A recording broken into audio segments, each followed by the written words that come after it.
السلام علیکم دوستان گرامی. اینک ما در برنامه پیمان تیوی در برنامه نوبتی خود روبرو گفتگوی مستقیم با رئیس پیمان ملی تاجیکستان محیدین کبیری را شروع میکنیم. در طول این 2 هفته به سراغ ما با سوالهای زیاد وارد شدند و همچنین سوالها از برنامه پیشتر باقی ماندگی بودند و اینک ما با شما دوام این صحبت را ادامه خواهیم داد و اینک سخن به استودیوی در آلمان بوده ما داده می شود. محترم کارگردان ها مرحمت اون طرف استودیو رو به ما نشان دهید و برنامه رو شروع میکنیم.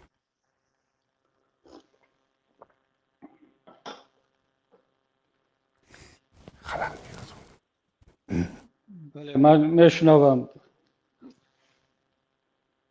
بفرمایید. رئیس سخن از شما سوال‌های که از برنامه پیشتر باقی مانده بوده و در دست شما هستند، شما شاید شروع کنید و در اینجا باز سوال‌ها داخل شده ایستادن و علاوةً به تماشابینان گفتنی هم که اگر در رفت برنامه سوالای پیدا شدن میتوانید به سراغ بنده در فیسبوک اون رو روی کنید، یعنی در پیامک‌های شخصی به بنده روی کنید و در رفت برنامه تا حد امکان اگر فرصت دست داد این سوال‌ها رو مطرح میکنیم و به اونها پاسخ خود رو میگیرید. رئیس لطفاً سخن از شماست و سوالایی که در رفت برنامه وارد می شوند ما نیز با شما مطرح میکنیم. خب به نام خداوند بخشنده و مهربان، همدیاران عزیز، وقت شما بخیر. و همچنین که وعده داده بودیم در صحبت قبلی، گفتیم که بعد چند مدت ادامه اون صحبت خدمت شما عرض خواهد شد و اینک خدا را شکر میگیم که در خدمت شما مردم عزیز هستیم. من قبل از آن که به موضوع ها و به سوال ها آغاز کنم میخواستم تسلیت خود و همه اعضا جانبداران پیمان ملی و مردم مهاجر را به هموطنان عزیزمان از ناحیه درواز که روزهای اخیر قربانی بسیار سنگین دادن در نتیجه یک تصادف 9 نفر جان خود را باختند و ما اظهار تسلیت میکنیم، غم شریک هستیم با این هموطنان عزیزمان و از خداوند منان برای قربانیان جنت الفردوس و برای بازماندگانشان صبر جمیل را خواهانیم.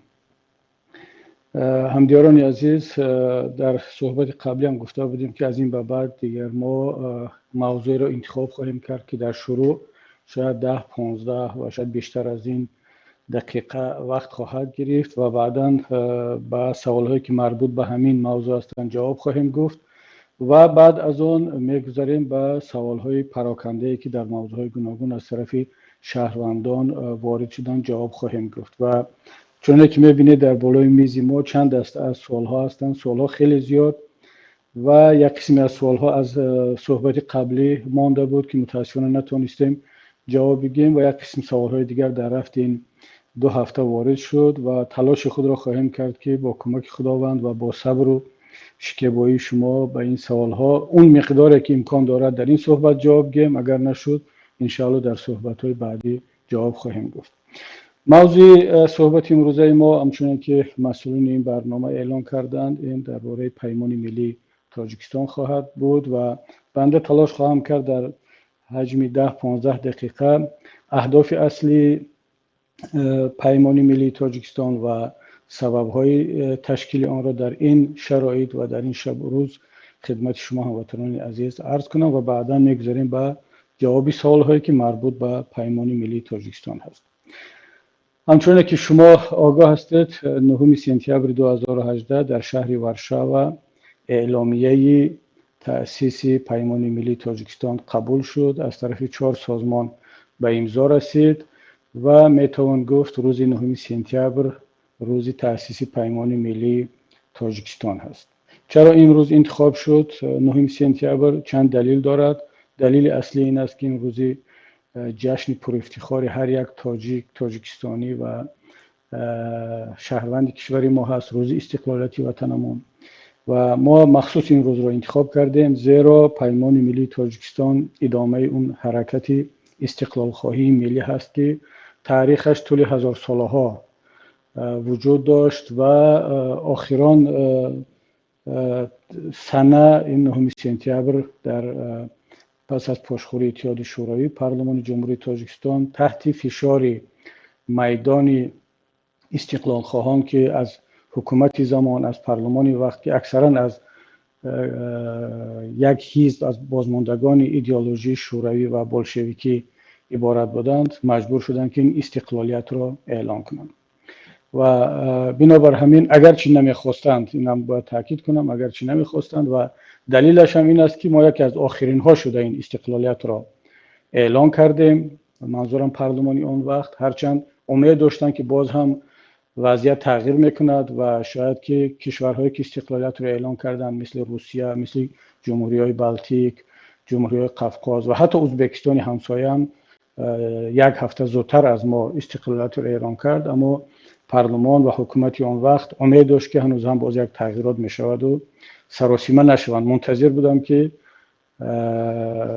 وضعیت در مسکو تغییر میکند که اما شکر خداوند تغییر نکرد و مجبور شدن تحت فشار نیروهای ملی و نیروهای دموکراتیک، نیروهای استقلال خواه این استقلالیت را اعلان کنند. سبب دیگرش این بود که در همون شب روز در شهر وارشاوا کنفرانس سالانه سازمان امنیت و همکاری اروپا برگزار می شد که اکثری از فعالان جامعه شهروندی کشور و اون کسانی که تأسیس پیمان را رضایت داده بودند و آمادگی برای شرکت در کنفرانس تأسیسی داشتند دعوت شده بودند برای شرکت در کنفرانس وارشاوا و ما تلاش کردیم این دو چهارمی را با هم نزدیک کنیم که بالاخره این روز انتخاب شد و 9 سپتامبر اعلام گشت. اما تاریخ خود تأسیس پیمان تاریخ یک ساله و حتی 2 ساله نیست. بلافاصله بعد از حادثه‌های 2015 در کشور حزب نهضت اسلامی تاجیکستان مشغول به بازسازی ساختارهای خود در خارج بود و این تقریبا 1 تا 1.5 سال وقت ما را گرفت. ولی همزمان بنده و دیگر نمایندگان حزب در همکاری، در مشورت با دیگر نیروها، دیگر شخصیت‌های روشنفکر کشور که در خارج بودند، بحث تأسیس یک ائتلاف، یک اتحاد نیروهای اپوزیسیونی تاجیک در خارج را همیشه داشت و همزمان با بازسازی حزب ما مشغول بحث و گفتگو و همکاری و صحبت‌ها با همه هموطنان عزیزمون در خارج کشور بودیم. همچنانه که دیگر شخصیت‌ها هم از روز اولی در خارج قرار گرفتنشون مشغول تأسیس چنین پیمان‌ها، ائتلاف‌ها و اتحادها بودند و بعضا موفق می‌شدند، بعضا ناکام بودند، ولی در اون میتوان گفت که تمام نیروهای آزاداندیش و استقلال‌خواه ملی همیشه در فکر تأسیس اتحاد و مبارزه دسته‌جمعانه برای وطن عزیزمان بودند و این تلاش‌ها، این خواهش‌ها و بحث و بررسی‌ها همه به آن آورده رسوند که بالاخره یک عده از مبارزین و روشنفکران به این نتیجه رسیدیم که باید این ائتلاف رو تشکیل داد. و البته باید گفت که تجربه تأسیس ائتلاف‌ها، اتحادها در کشور ما تجربه نو نبود و در سالهای گذشته هم چه مثلا اتحاد نیروهای اپوزیسیونی تاجیک این هم یک شکل از ائتلاف بود. بعداً چند مراتبه در شکل‌های گوناگون ائتلاف‌های احزاب و نیروهای سیاسی به وجود آمد که قسما موفق بودند، قسما زود از صحنه رفتند. اینا همش تجربه بودند و طبیعی است که ما هم از تجربه هم مثبت و هم منفی این ائتلاف‌های گذشته استفاده کردیم تا اینکه بالاخره برسیم به یک ائتلافی که اون هم از لحاظ ساختار، از لحاظ محتوا و وظیفه‌هایش مطابق به شرایط، به زمان و به آرمان‌های ملی ما باشد. تنها در چنین حالت میتواند یک ائتلاف دوامناک باشد و فعالیتش باثمر. و باید گفت که ملاقات‌های زیاد صورت گرفت با شخصیت‌ها، با نمایندگان نیروها. از سال 2016 شروع کرده، بعد از آن که بنده کمی از کارهای ساختاری حزب فارغ شدم، شروع کردیم با ملاقات‌ها. شاید که نمانده است یگان نماینده یگان حزب و حرکت اپوزیسیونی در خارج که بنده ملاقات نکرده باشم و با بعضی از دوستان، با بعضی از گروه ها شاید چند مراتب هم ملاقات ها صورت گرفت و نهایتا اون چارچوب معلوم شد و برای ما مشخص گشت که کیها میتوانند ائتلاف کنند، کیها آماده نیستند، کیها خواهش ندارند و بعضی از دوستان شاید که فکر کنند که حالا زود است یا بعضی از ملاحظه‌های دیگر بودند. بعضیا نمیخواستند با حزب نهضت اسلامی تاجیکستان همراه باشند با هر دلیلی که داشتند و این ملاحظه ها، این عامل ها همش به نظر گرفته شد و بالاخره تصمیم شد که با اون گروه ها و نیروهایی که آماده هستند برای تأسیس چنین یک ائتلاف ما باید فرصت رو از دست ندیم، بسیار مدت طولانی منتظر نباشیم و وارد مرحله عمل شد که بالاخره در آخرهای سال 2017 تصمیم گرفته شد که یک گروه کاری برای معین کردن چارچوب، اهداف و آرمان‌های این ائتلاف تأسیس داده شود. و بلافاصله با چند از دوستان فرهیخته ملی از اونها خواهش کرده شد و بخصوص از دامدار روشن تیموریان که واقعا هم یک شخصیت خیلی هم ورزیده ملی هستند، تجربه کاری زیاد در ساختارهای حکومتی چی در رسانه‌های خبری و واقعا جایگاه خاص در صحنه سیاسی و فکری ملت دارند. از ایشان خواهش شد که برای نام این ائتلاف یک چند نام‌های را انتخاب کند، پیشنهاد کند تا اینکه در گروه کاری اون بحث و بررسی شود. تقریبا در اولهای سال 2018 ایشان به همه اعضای این گروه کاری یک رویخط از نام‌های پیشنهاد شده از طرف ایشان را فرستادم که اگر یادم نرود 9 نام پیشنهاد شده بود. تقریبا در 2 یا 3 از این نام‌ها کلمه پیمان وجود داشت با نام پیمان ملی تاجیکستان، پیمان نیروهای استقلال‌خواه تاجیکستان و مثل اینها. در چند وریانت دیگر کلمه اتحاد بود، مثل اتحاد ملی، اتحاد نیروهای اصلاح‌خواه و غیره و اینچنین در چند وریانت دیگر کلمه ائتلاف وجود داشت. با رأی اکثریت اعضای گروه کاری که در اون شخصیت‌های هم سیاسی هم فرهنگی و شخصیت‌های علمی بودند، چی از کسانی که امروز در صحنه سیاسی در شورای پیمان هستند و چی کسانی که حالا اسمشون مطرح نیست با دلیل‌های با سبب‌های، ولی اونها هم در انتخاب نام شرکت داشتند و نام پیمان ملی از طرف اکثریت اعضای گروه کاری و کسانی که در فکر تأسیس ائتلاف با ما شریک بودند پذیرفته شد. اگرچه دیگر وریانت ها هم طرفدار داشت ولی رأی اکثریت بر این بود. یادم هست شاید این در اواخر ماهای فوریه بود که بالاخره این تصمیم گرفته شد و در رأی گیری بالاخره همه توافق کردند که از این به بعد در جلسه اولی تأسیسی ائتلاف نام پیمان ملی انتخاب شد. البته بعداً بعض حرف و حدیث‌های پیدا شد بخصوص بعد از اون که یکی از شخصیت‌های خیلی اندیشمند و شناخته کشورمان دوستی عزیز حفیظ بابایاروف یک سندی را با نام پیمان ملی تاجیکستان نشر کردند که در آن دورنمای رشد تاجیکستان از نگاه ایشان مطرح شده بود با همین نام و واقعا هم حالا از موضوع شاید کمی دورتر باشد، باید گفت واقعا هم یک سند بسیار هم اگرچه خام بود ولی بسیار وسیع و قابل پذیرش است. میتوان گفت که تقریبا 90% آرمان ها و آمال های این ملت در آن جای داده شده است.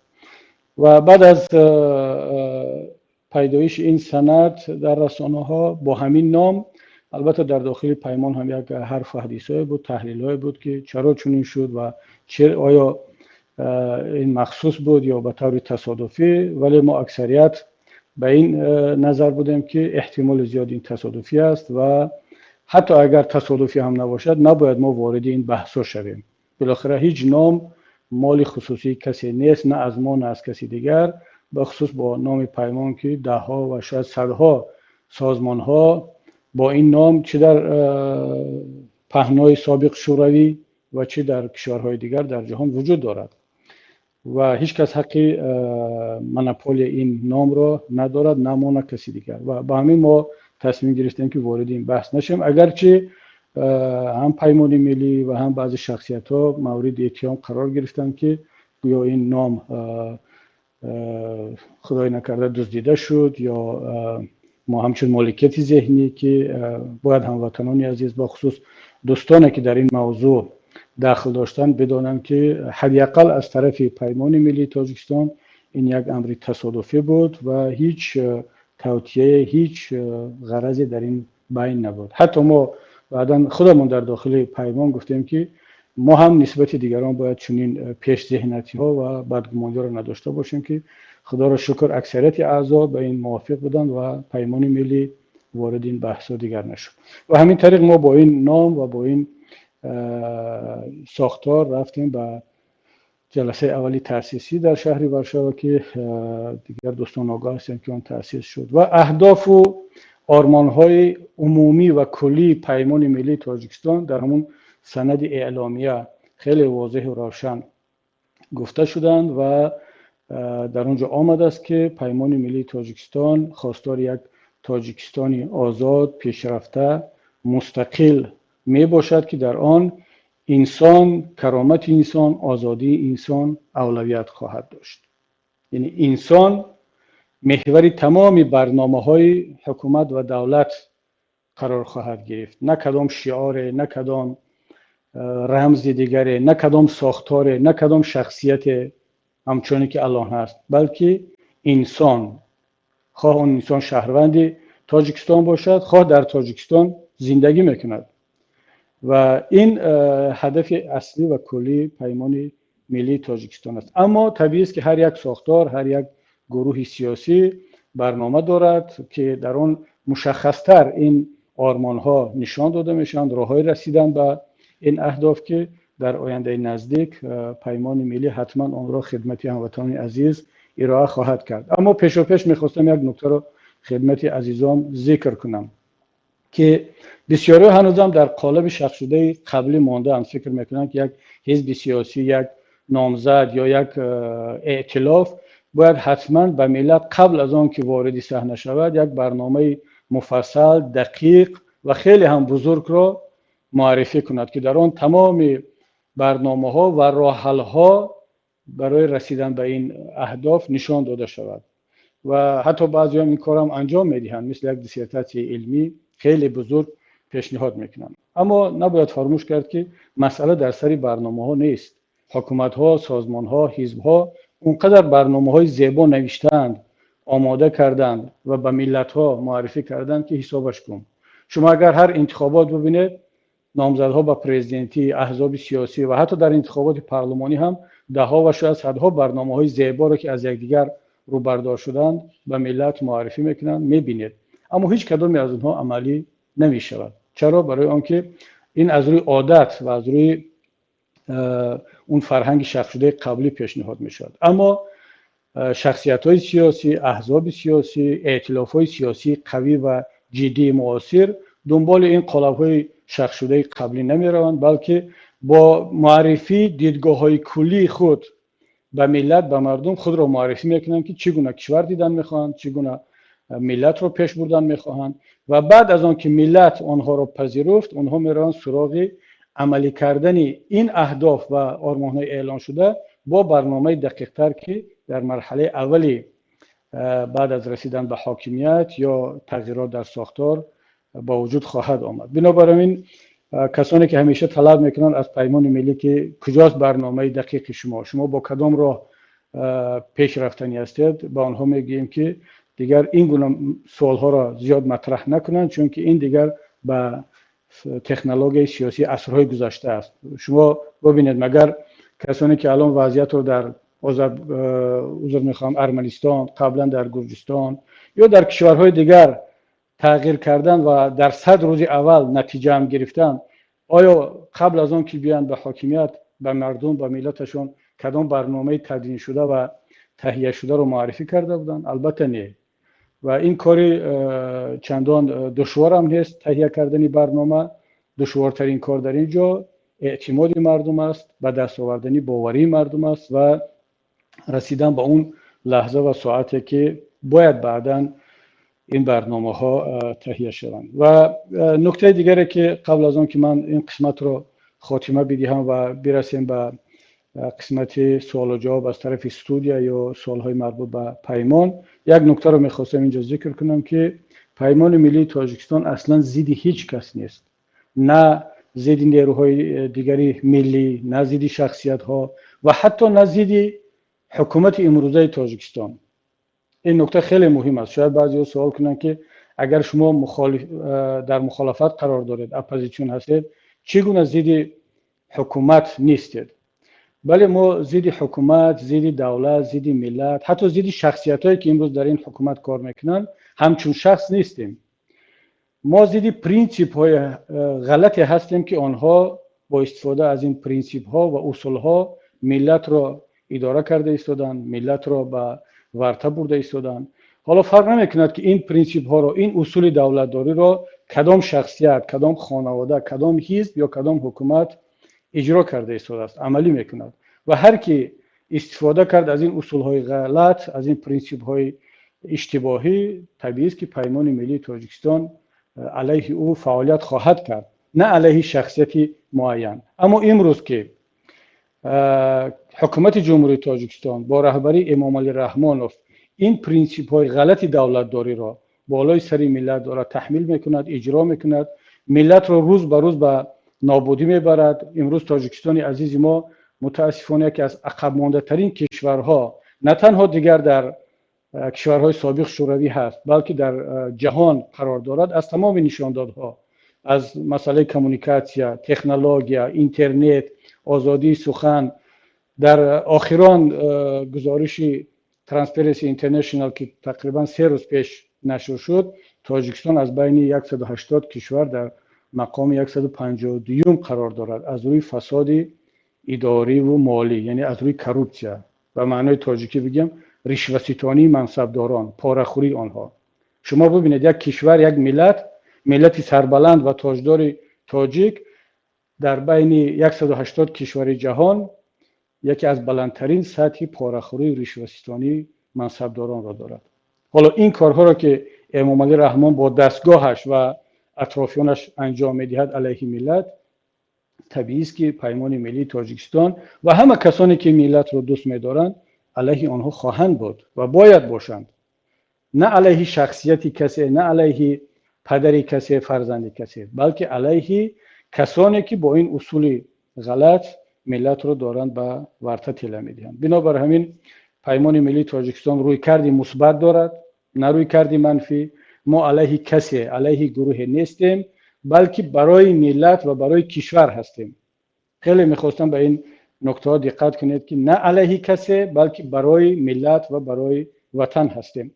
اگر کسی در مانع رشد وطن و ملت باشد، فرق نمیکند. اگر اون امروز امام علی رحمان است، مانع رشد ملت، ما علیه خواهیم بود. فردا اگر کسی دیگر باشد، حتما پیمان ملی تاجیکستان و من باور دارم تمام نیروهای آزاد اندیش ملی علیه او خواهند بود. این بود به طور اختصار درباره اهداف و تاریخ پیدایش پیمان ملی تاجیکستان و انشاءالله که در آینده ها می رویم سراغ دیدگاه ها و برنامه های مشخص تر پیمان در ساحه‌های گوناگون اقتصاد، فرهنگ، دین، سیاست و غیره و حتما با هموطنان هم صحبت خواهیم بود. حالا دوستان عزیز در استودیوی مرکزی نوبت به شما است و اگر سوال‌های گفتنی باشد بفرمایید. بعدا من به چند سوال دیگر که در موضوع پیمان آمده است حتما جواب خواهم گفت. بفرمایید.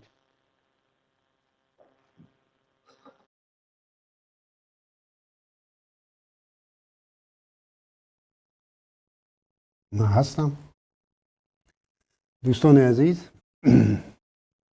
طول این 2 هفته بعد از برآمد اول رئیس پیمان ملی تاجیکستان از شبکه‌های اجتماعی بسیار انتقادها، بسیار جانبداری و شنیدیم و خواندیم و باید به یک چیز دقت کنیم که انتقاد، بله انتقاد قبول است همه وقت، و اون طرفی که همیشه در پی جستجوی اشتباهات است، یعنی اشتباهی از این طرف و ما نیز چنین هستیم، یعنی اگر همچون به حیث یک مخالفین ما هم در پی پیدا کردن اشتباهات اون طرف هستیم و اون رو برجسته نشان دادن این خود یک وظیفه یک مخالفین است و اون طرف هم اگر چنین برخورد با پیمان ملی تاجیکستان داشته باشد ما این قابل قبول است. ولی بنده یک نکته رو قید کردنی هم نسبت مبارزان سیاسی که اگر هم پیمان ما هم نباشند، چون یک هدف مشترک داریم، نقد از طرف آنها باید خیلی با عدالتانه باشد. به مشخصات داده نمی شوم، فقط یک چیز رو گفتنیم. همین رو درک کنند دوستان، در برخوردهایی که از اون طرف می شود، فرض کردیم نفری می گوید که نخواد که همه چیز در تاجیکستان همه چیز بد باشد. چرا شما همه چیز رو در چیز سیاه و سفید می بینید؟ خب شاید نیک هم باشد، شاید همه چیز هم نیک باشد، لیکن مخالفت اصولی ما نسبت این رژیم در چه است؟ بگذار این رژیم بهترین هم باشد که چنین نیست، لیکن اگر یک حاکم طول 27 سال سر قدرت باشد و هنوزم از قدرت رفتنی نیست و اگر شما در به همین رژیم پیشنهاد دارید که او هم یک چیز خوبی داشته است و ما باید با اون پیشنهادهای خود کنیم که او کار بهتر پیش برد، ما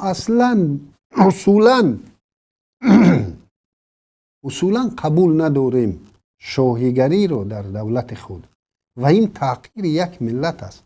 و اگر باز تکرار و در بسیار موردها به ما مثال میارن که در فلان جو بدتر است و در ترکمنستان هم مثال میارن، کره شمالی را مثال میارن.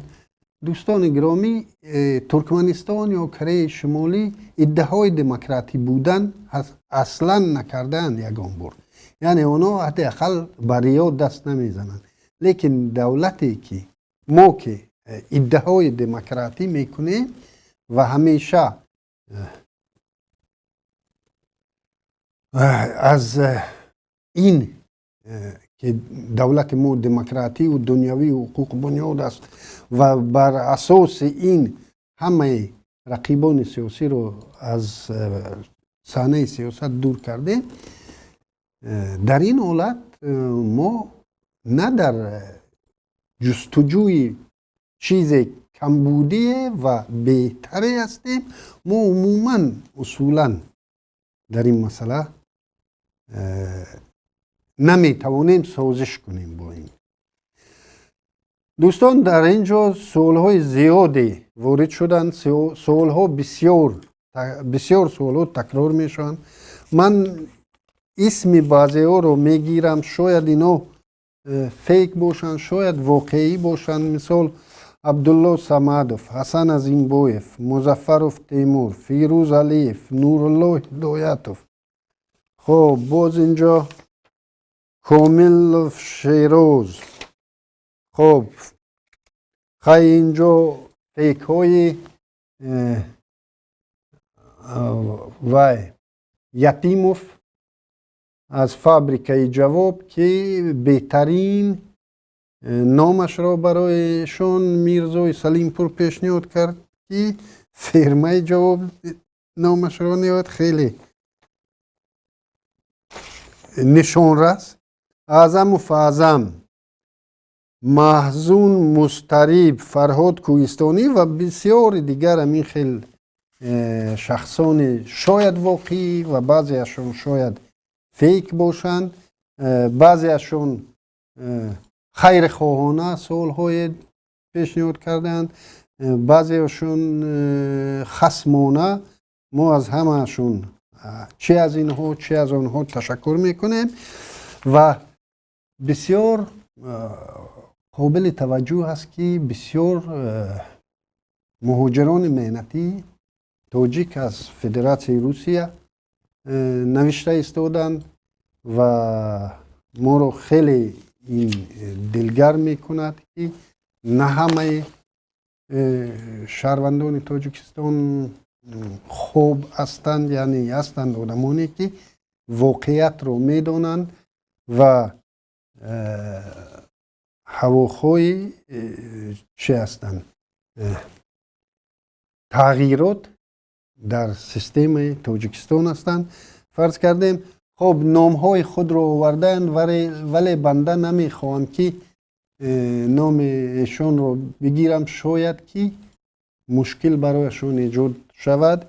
یکی از کاربران شبکه اجتماعی نوشته است: السلام علیکم. این سوال نیست، این شاید پیشنهاد باشد، شاید درد دل باشد. از به تحریر و به تغییر میخونم. السلام علیکم رئیس محترم، من یک نماینده تاجیکان در شهر روسیه در یک ریگیونی که ما تاجیکان زیاده از 1200 نفر با اویله ها زندگی میکنیم. از سالهای 2000 است که مردم تاجیک را من نگاه و یاردم خود را میرسانم به حد امکان. من همه وقت برآمدهای شما را گوش میکنم. درباره مردم سخنان حق گپ میزنید. رحمت بر سخنان نیک شما. من هم برای همین امروز شما را نوشتم که در این شهر مردم طرفداران شما به نهایت بسیار است، لیکن مردم آشکارانه گپ زدن میترسند. برای این من به شما همین خیلی گفتنی هستم که مردم تاجیک در این شهر و رایون ها به حسابند. یگان یاردم دولت تاجیکستان نیست. خدا نگهبانتان. به همین مانند یک پیغام دیگر هم بود و هم خیلی حاضر اگر و نیابم چیزی که در خاطرم مانده است از همان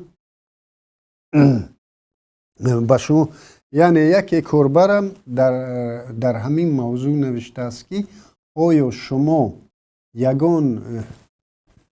یگان راه دارید که از آن نفرانی که پیمان ملی تاجیکستان را جانبداری میکنند از آنها حمایت کنید که آنها زیر تعقیب قرار نگیرند. به همین مانند هم سوال بود. اینک من سخن را به استودیوی علما میتیم و از محترم رئیس خواهش میکنم اگر اونها سوالهای از برنامه پیش در نزدشان داشته باشند شاید از آنها بررسی سر کنند و در نزد ما هم مقدار معین سوالها جمع شده ایستاده. سلامت باشید علیم. بله، در نزد من سوال ها از قبل هم هستند و حالا اگر اجازه باشد من صحبتم رو از همین دو نکته که خود شما گفتید از همین شروع کنم. واقعا من وقتی که سوال هایی که وارد شد چی در گذشته چی در حاضر دیدم، یک بعضی خلاصه ها برای منم به وجود آمد. اول اینکه در صحبت قبلی من تلاش کردم که هیچ تا اون مقداری که امکان دارد یگان سوال به جواب نموند و حتی خودم سوال ها رو قرائت میکردم میخوندم. یکی از استفاده برندگان اینترنت 12 سوال فرستاده بود، من یا 9 یا 10 تاش رو جواب دادم که دیگرش امکان نشد. نیت دارم که در این صحبت با آنها هم جواب بگم. اما وقتی که در ایمیل پیمان ملی سوال ها وارد شد و یاردمچی به من این سوال ها رو رسوندن، غیر از این سوال هایی که شما از استودیو میفرستید، من دیدم که عیناً همون سوال هایی که چند روز پیش اون دوستمون در با نام مستعار بود، حتما یادم نیست حالا کی بود، یا سید علی ولیزاده یا مثل همین، عیناً همون سوال ها را که داده بود دیگران هم از نام های گوناگون مطرح کردند و حتی متن سوال ها را تغییر ندادند با همون ویرگول و نقطهش دقیقاً، ولی از نام های گوناگون. و اما یک چیز عجیب اینجا رخ داد. یکی از سوال تقریبا 10-15 سوال فرستاده شده است در این پست ایمیلی پیمان ملی. عجیبش این است که در بالای این سوالنامه ها یک جمله کوتاه هست نوشته شده است که روی خط سوال های تخمینی که به محیدین کبیری باید داده شوند. اون نفری که بعدا این سوال ها رو گذاشته است حتی فراموش کرده است یا از سراسیمگی همون جمله رهبرش رو یا رئیس ادارهش رو حذف نکرده است که بعد اون سوال ها رو بفرستد. یعنی اون سوال ها از کدام اداره به اینها فرستاده شده است و اینها بعد با یکدیگر هماهنگ نکرده به خبر از اون که یک کارمند دیگرشون قبلا این سوال رو از نام فیک خودش یا از نام خودش مطرح کرده بود، پای هم دارن این سوال ها رو میفرستند و این علاقه معلوم می شود که در اونجا یک مرکز تأسیس دادن که این سوال ها رو ایجاد میکند و بعد به فیک ها و به نفران زیاد داده میشن که اونها از نام خود مطرح کنند. و چون که شما در اینجا گفتید که فابریکه جواب تأسیس شده بود از قبل، هنوز چند سال پیش، و با اشاره بسیار هم نازکی دیگر که اون را تبدیل به فرمه جواب گفتن، من فکر میکنم که علاقه در برابر این فابریکه جواب یا فرمه جواب یک فابریکه سوال هم تأسیس داده شده است بعد از شروع این برنامه های ما، تا اینکه آنهایی که قبلا جواب می نوشتند به همه گفته ها و مقاله های روشنفکران و ژورنالیستان و مخالفین، حالا باید از این بابت اکنون بشینن یک مقدار وقت صرف کنن و باید که سوال هم بنویسن و سوالهاشون نه به موضوعی که ما مطرح میکنیم، بیشتر برای بردن دقت خوانندگان و ما به موضوع حاشیوی، گاه از گذشته، گاه از تاریخ، گاه از مسائل خصوصی و غیره.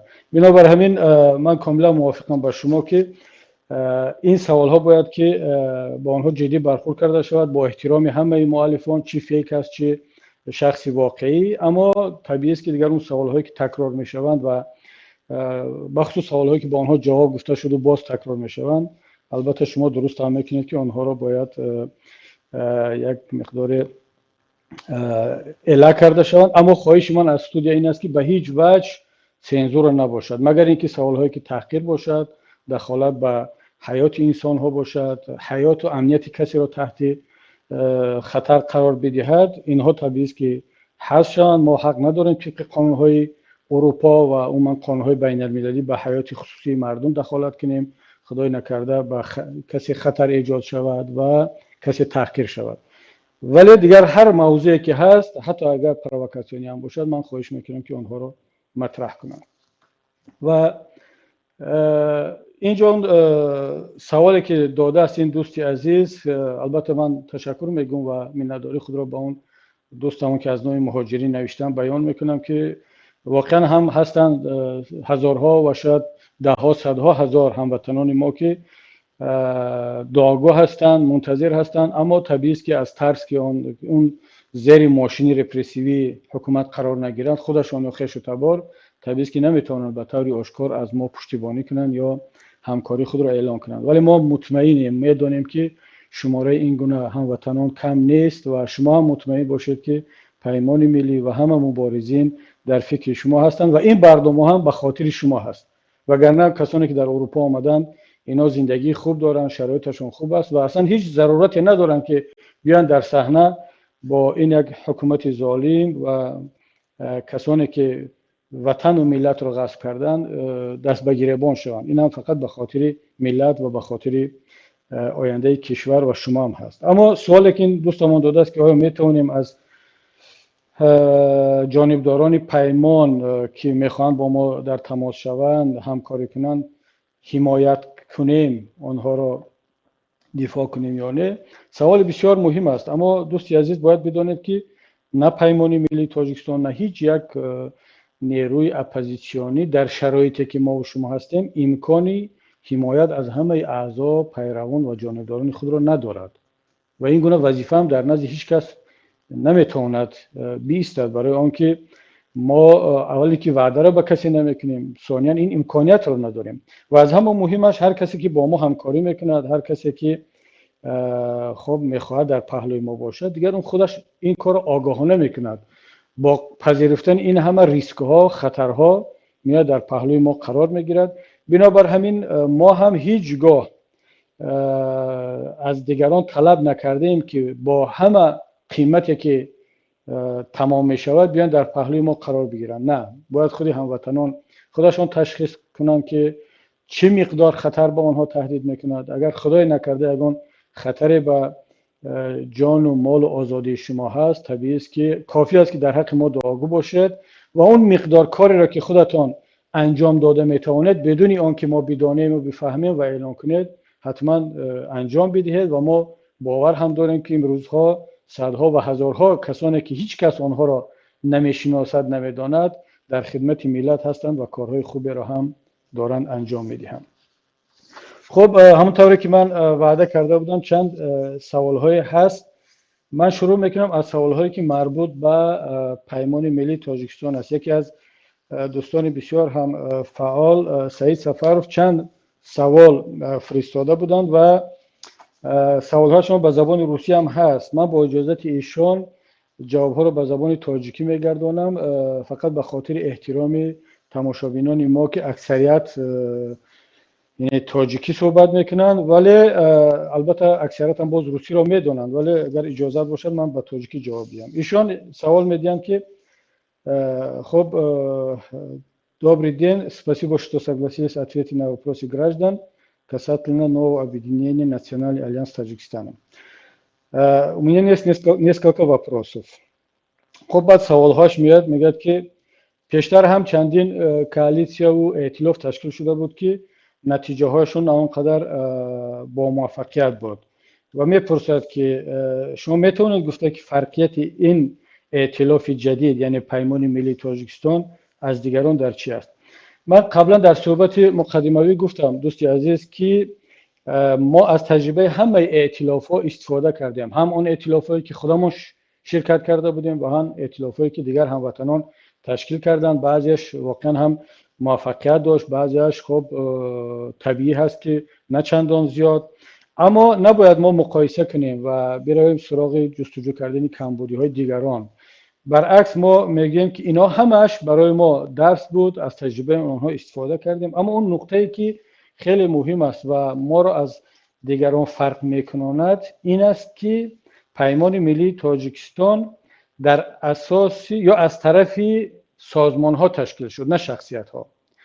چون بعضا بودن ائتلاف ها در گذشته هم که در آن در قطار سازمان ها شخصیت های هم وارد می شدن به تنهایی که این بعضی مشکلات رو بعداً به وجود می آورد. اما ما تأسیس دهندگان پیمان ملی تاجیکستان به خلاصه آمدیم که عضویت پیمان را تنها سازمان ها داشته باشند. البته می توانند شخصیت ها هم در پیمان باشند به حیث مسئول، کارمند یا در مقامات گوناگون، اما همچون عضو مؤسس یا اعضای ساختاری این یا تأسیس دهنده این پیمان بودن نمیتوانند. و حالا شما میدونید که پیمان ملی تاجیکستان از طرف 4 سازمان تأسیس شده است و اینجا سخن سری شخصیت ها نمی رود، بلکه سخن سری سازمان ها می رود. ما فکر میکنیم که از طریق سازمان تأسیس دادن ائتلاف، این هم جایگاه ائتلاف رو بالاتر میبرد، هم کار ما رو در مرحله بعدی آسان‌تر خواهد کرد. Саули дуюмаш ин аст ки какая цель в конечном итоге стоит перед национальным альянсом Таджикистана.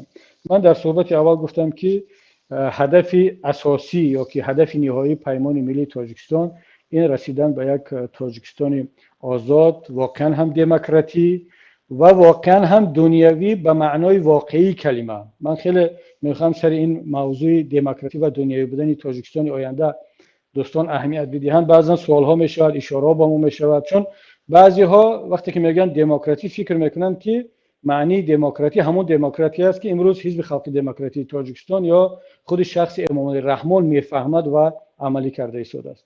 هموطنان عزیز، اون کاری که امروز در تاجیکستان با نام دموکراسی میشود هیچ ربط به دموکراسی ندارد. اصلا دموکراسی خودش یک ایدئولوژی نیست، یک جهان بینی نیست. دموکراسی یک وسیله هست، یک طرز و اسلوب اداره جامعه هست. بعضیا اشتباه میگیرند بین ایدئولوژی و بین شیوه مدیریت و فکر میکنند که دموکراسی هم مثل یک دین است، مثل یک جریان فکری است که البته این نیست. و بعد میان دموکراسی رو در مقابل دین میگذارند، مثلا در مقابل اسلام یا اندیشه های دینی دیگر. سوال میدن که شما طرفدار اسلام هستید یا طرفدار دموکراسی؟ یا که گپ درباره دو دین، دو جهان بینی میرفته باشد. اسلام هم میتواند در دموکراسی وجود داشته باشد و رشد کند، اسلام باز میتواند نمونه دیکتاتوریش هم داشته باشد. همچنین که مسیحیت هم یک زمان در شرایط اروپای عصر میانه دیکتاتوری بود و انکویزیسیا داشت و مصیبت‌های زیاد رو بالای ملت ها آورد و باز هم دیدیم که همین مسیحیت، همین احزاب مسیحی اروپایی باز هم با اصول دموکراسی دارن کشورهایشان را مدیریت میکنن. همچنین که گفتیم درباره دموکراسی، دنیویت هم همین گونه است. اون دنیویتی که امروز در تاجیکستان میخوان عملی کنند هیچ ربط به دنیویتی اصلی و واقعی ندارد. برای مثال اون چیزی که در اروپا با نام دنیویت مردم میشناسند و ما آن را با چشم خود میبینیم، کاملا از دنیویتی که در حکومت امروزه تاجیکستان در تاجیکستان میخواد عملی کند فرق دارد، فرسخ‌ها دور هستند.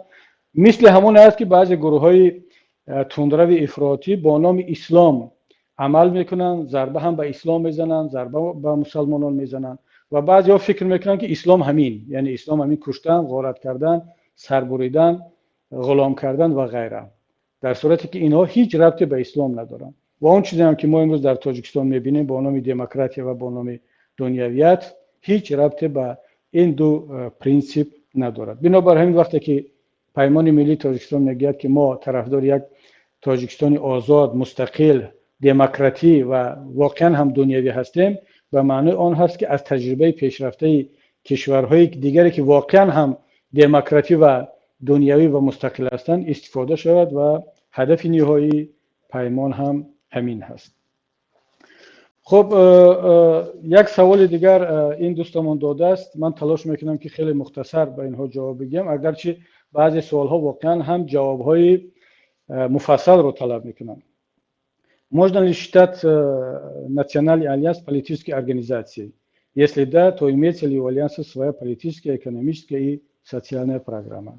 Да, можно считать наш альянс политической организацией. عذر میخوام که من الکی به زبان روسی رفتم و واقعا هم این یک تشکیلات سیاسی هست و همونطوری که پیشتر گفتم ما دیدگاه های سیاسی، اقتصادی و اجتماعی خود را داریم. در آینده نزدیک انشاءالله که ریز و بسیار مشخص درباره برنامه‌های اقتصادی، سیاسی و فرهنگی و دینی پیمان صحبت خواهیم کرد. سوال بعدیشون این است که پیمان ملی تاجیکستان امروز از 4 سازمان تشکیل شده است و ولی همه این 4 سازمان در خارج کشور هستند که واقعا هم یک اشاره بسیار درستی هست و در داخل تاجیکستان باقی ماندن احزاب و گروه ها، شخصیت های هستند که با این هدف مشترک ما موافق هستند، ولی حالا فعلا در پیمان نیستند. و آیا میتوان گفت که آنها، اینجا سوال گذاشته که انی از تالیس زبرتام اتوا ابیدینیه، یعنی بیرون از ساختار این پیمان قرار گرفتن و شما یعنی پیمان چگونه امکانیتی همکاری یا همایش با این گروه ها رو در آینده میبینید؟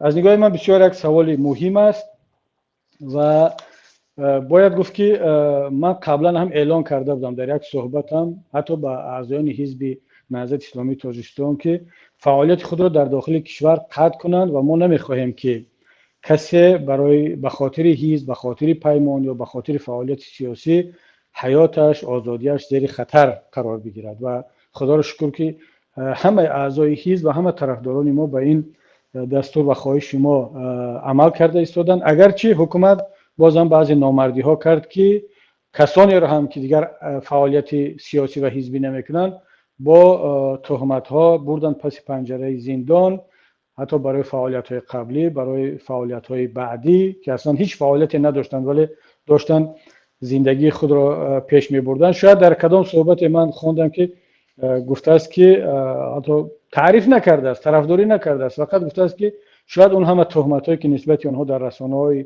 دولتی کرده می شود درست نباشد. برای همین حرفش که فقط زیر سوال برده است او را همچون فعالیت سیاسی متهم کردند این شخص را و برای 5 سال زندانی کردند. بنابر همین ما نمیخواهیم که این دوستانی که در داخل کشور هستند، چه از احزاب دیگر، چه از گروه ها، شخصیت ها، محترم روحانیان عزیز ما، جوانان، دانشجویان، اونها نباید فعلا فعالیت خود را در چارچوب پیمان یا هر حزب و گروه دیگر اعلان کنند، اما ما میدونیم که اونها با ما هستند، میدونن خودشون که چگونه فعالیت کنند و انشاءالله روزی که فرا رسید ما خودمان از اونها خواهش خواهیم کرد که این فعالیتشون رو آشکار کنند. و سوال بعدیشون این است که آیا نمایندگان سازمان های بین المللی، سازمان ملل متحد، OBSE و پارلمان اروپایی با پیمان ملی تاجیکستان در گفتگو و همکاری هستند یا نه؟ باید گفت که قبلا هم بود همکاری با احزابی که امروز پیمان رو تشکیل دادن در علاهیدگی، با حزب نهضت، با انجمن آزاداندهشون، با همه گروه های دیگری اپوزیسیونی در خارج کشور. امروز طبیعی است که بعد از تأسیس پیمان ما وارد یک فرمت جدیدی همکاری با سازمان های بین المللی شده، اما این نیاز به وقت دارد و ما باید که پیمان را، اهداف پیمان را به سازمان های بین المللی و در عموم به جامعه جهانی بشناسانیم و من باوری دارم که در آینده نزدیک این گونه همکاری جدی خواهد بود. خب دیگر ما هم تشکر میگیم از با دوستمان سعید سفر که این سوال های بسیار مهم دادند و امیدوارم که جواب های خود را هم گرفته باشند. و این چنین من چند تا سوال را از سوال های قبلی که مانده بود و وعده هم دادم که با آنها جواب خواهم گفت، از همون دوستی همون که یک سوالنامه بسیار هم طولانی را از 12 سوال فرستاده بود که من با 9-10 تاش جواب دادم، اما بعدا دیدم که این سوال ها در جای دیگر هم تکرار شد. معلوم شد که این از همون فابریکه سوال هست، اما چون وعده دادم باید که به وعده وفا کرد و من به این سوال های این برادر جواب خواهم گفت. ایشان در یک سوالشون از امرالله نظام روزنامه‌نگار شکایت کردند و اون رو معرفی کردن همچون خیشی بنده، داماد اکم، و گفتن که در یکی از صحبت‌هایشون ایشان همه شوهرانی را که زنهایشون به حجاب هستند دیوس اعلان کردند و پرسیدند آیا واقعا هم پیمانان شما نیست زیادی مردان تاجیک را به قول خودشان دیوس میشمارند؟ دوستی عزیزم، اول اینکه موقع شخصی ژورنالیست امرالله نظام است. شما میدونید که امرالله نظام یک روزنامه‌نگار مستقل هست و من آشکار در اینجا میگم که با برخی از فکر و اندیشه ایشان موافق نیستم. ایشان حتی بعضا زیاده روی میکنن نسبت ما هم، نسبت اپوزیسیون هم، ولی بالاخره یک انسان مستقل هستند. چرا ما اجازه ندهیم مثلا اگر ما را تنقید میکند یا حرف از نگاه ما غلط میگید او را دهانش رو ببندیم؟ بالاخره او حق دارد این حرفش رو بگیرد و شما هم حق دارید که جواب او را بدهیم و هر کدام ما این حق رو داریم. اما ربط دادن این نفرها با ما فقط به خاطر آنکه داماد اکرمان هستند، خب چی ربط دارد با ما؟ اتفاقا بعد از آن که ایشان به اصطلاح داماد ما شدند، بعد من فهمیدم که این کی هست و چیکار میکند و تا خیلی وقتم آگاه نبودم از شخصیتش و از فعالیت‌هایش. اما اونی که یک نفر رو یک گروه رو دیوس گفته است، من کاملا این رو معیار نمیدونم که یک نفر اگر زنش حجاب نپوشید او را این برچسب رو بزنیم، چون آگاه نیستیم سبب هایی که چرا این مثلا یک نفر حجاب میپوشد، چرا یک نفر حجاب نمیپوشد، این کار شخصی او است. اما دیوس معمولا از نگاه دینی به کسی گفته می شود که واقعا غیرت و ننگ و ناموسی مردی نسبت تنها زنش نه، نسبت اون خانم ها بانوهایی که مسئولیت دارد هیچ غیرت و ناموسی ندارد، این گونه افراد رو میگن دیوس. چه این میتواند حتی نسبت یک زنی تاجیک دیگر هم اگر که یک شهروندی تاجیکستان غیرت و ناموس نداشته باشد، آر نداشته باشد، شرم و حیا نداشته باشد، این هم یک دیوسی میشود. چرا فقط نسبت زن و مادر و خواهر خودمون فکر کنیم؟ برای مثال برای من این واقعا دیوسی هست وقتی که حکومتداران تاجیکستان دخترهای تاجیک را، خواهران و دختران ملت را میارن در با لباسهای مخصوص میپوشانن برای پیشواز گرفتن بعضی از کسانی که مهمانهایشون مثلا میخوان با همین کار دل آنها را شاد کنند با تقدیم زنها و خواهرها و دختران تاجیک. این یک نمود دیوسی است. واقعا از این بالاتر دیگر دیوسی نمیشود. اگر بسیار هم میخواهید که اون مهمان عزیزتان را که از او چی میخواهید، نمیدونم تیر و تفنگ میخواهید، پول میخواهید، با یک پیشنهاد کردن یک زن خرسند کنید، زن و دختر خودتون رو برید. چیکار دارید با زنی مردم، با دختری مردم، با بانوان دیگران؟ که ببینیم آیا دلتون میخواد که با مردی بیگانه زنی خود را، دختری خود را، خواهری خود را پیشنهاد کنید و اونم در هوای سرد بیارید دخترای مردم را با کپته اطلس و آستین کوتاه، خودتون با کلاه و با پالتو و لباسای گرم و اون بیچاره در سردی با لباسی سرد در پیش هم خودتون و هم در پیش مهمانای خارجیتون اونها رو جلوه بدهید. این واقعا یک دیوسی در سطح ملت هست. حالا بعضی انسان ها در سطح شخصی هم شاید که این خصلت رو داشته باشن، اما کسانی که این لباس را میپوشن به هیچ وجه این برچسب به آنها یعنی که موافق نیست. من یک چیز دیگر رو بگم، اتفاقا چی در بین زنها و چی در بین مردهای تاجیک که خودشون ظاهرا طلبات شریعت رو رعایت نمیکنن، شاید که لباسشون، حتی شاید که رفتار ظاهریشون، اما ناموس ملی، ناموس دینی، جوانمردیشون خیلی بالا هست. من این رو بارها دیدم. خودش پیروی نمیکند، اما وقتی ببیند که نسبت یک زنی تاجیک تحقیر شد، نسبت یک حجابدار به حجاب، در عموم نسبت یک زنی تاجیک، نسبت ملت، نسبت دینش، نسبت ارزش‌های ملیش، حتی نسبت ریش یک هموطنش تحقیر شد، ناموس و غیرت دینیش، ملیش جوش میزند و میبینید که یک دفاع جانانه میکند. اما میبینیم که کسانی هم که ریش دارند، سله دارند، در منبر پیامبر ایستادند، در لباس روحانیت را در بر کردند، اما بیناموسی و دیوسی آنها از به مراتب بالاتر از بعض برادران و خواهران بیریش و بی‌حجاب و به اصطلاح دنیوی ما هست. بنابراین من خواهش میکنم که معیارها را به این شکل نگیریم و اگر دوستی عزیز ما امرالله نظام چیزی گفته است، این نظر شخصی ایشون است، حق دارد، ولی ما نمیتونیم به این راضی باشیم. سوال دیگری این دوستمان درباره برادر عزیزمان شراف‌الدین گدایف است که ایشون گفته است که بعضی مقاله ها و مطلب هایی که از نام ایشون در رسانه ها نشر می شود خیلی با اسلوب خوب و با زبان خوب روسی نوشته شدن، به خطا، با سوادانه، اما ایشان در ورشو سخنرانی کرد که سطح زباندانیش موافق با اون مقاله‌ای که از نام ایشان نشر می شود نیست. و سوال کرده است که چونین ساختکاری‌ها تا کی ادامه دادنی هستید؟ آیا مؤلفان اصلی خودشون تا کی در پس پرده پنهان شدنی هستند؟ شاید منظور دوستمون این است که کسی برای شراف‌الدین گدایف برآمد می‌نویسد و از نام ایشون نشر می‌شود. باید بگم که برادر عزیزمان شراف‌الدین گدایف واقعا هم شما دیدید سخنرانی ایشون را، برآمدهای بدون کاغذی ایشون را، درست گاه احساساتی میشن چون این خصلت هر یک مبارز هست، اما در عموم خیلی صحبت‌های منطقی و صحبت‌های با دلیل دارن. درست است که نه تنها ایشان، همه ما در مسئله زبان روسی مشکلات داریم، گاه با اکسنت با لکنت صحبت میکنیم، بالاخره ما که از مادر با زبان روسی تولد نشدیم. خودی منم گاه در تلفظ کلمه ها مشکلی دارم.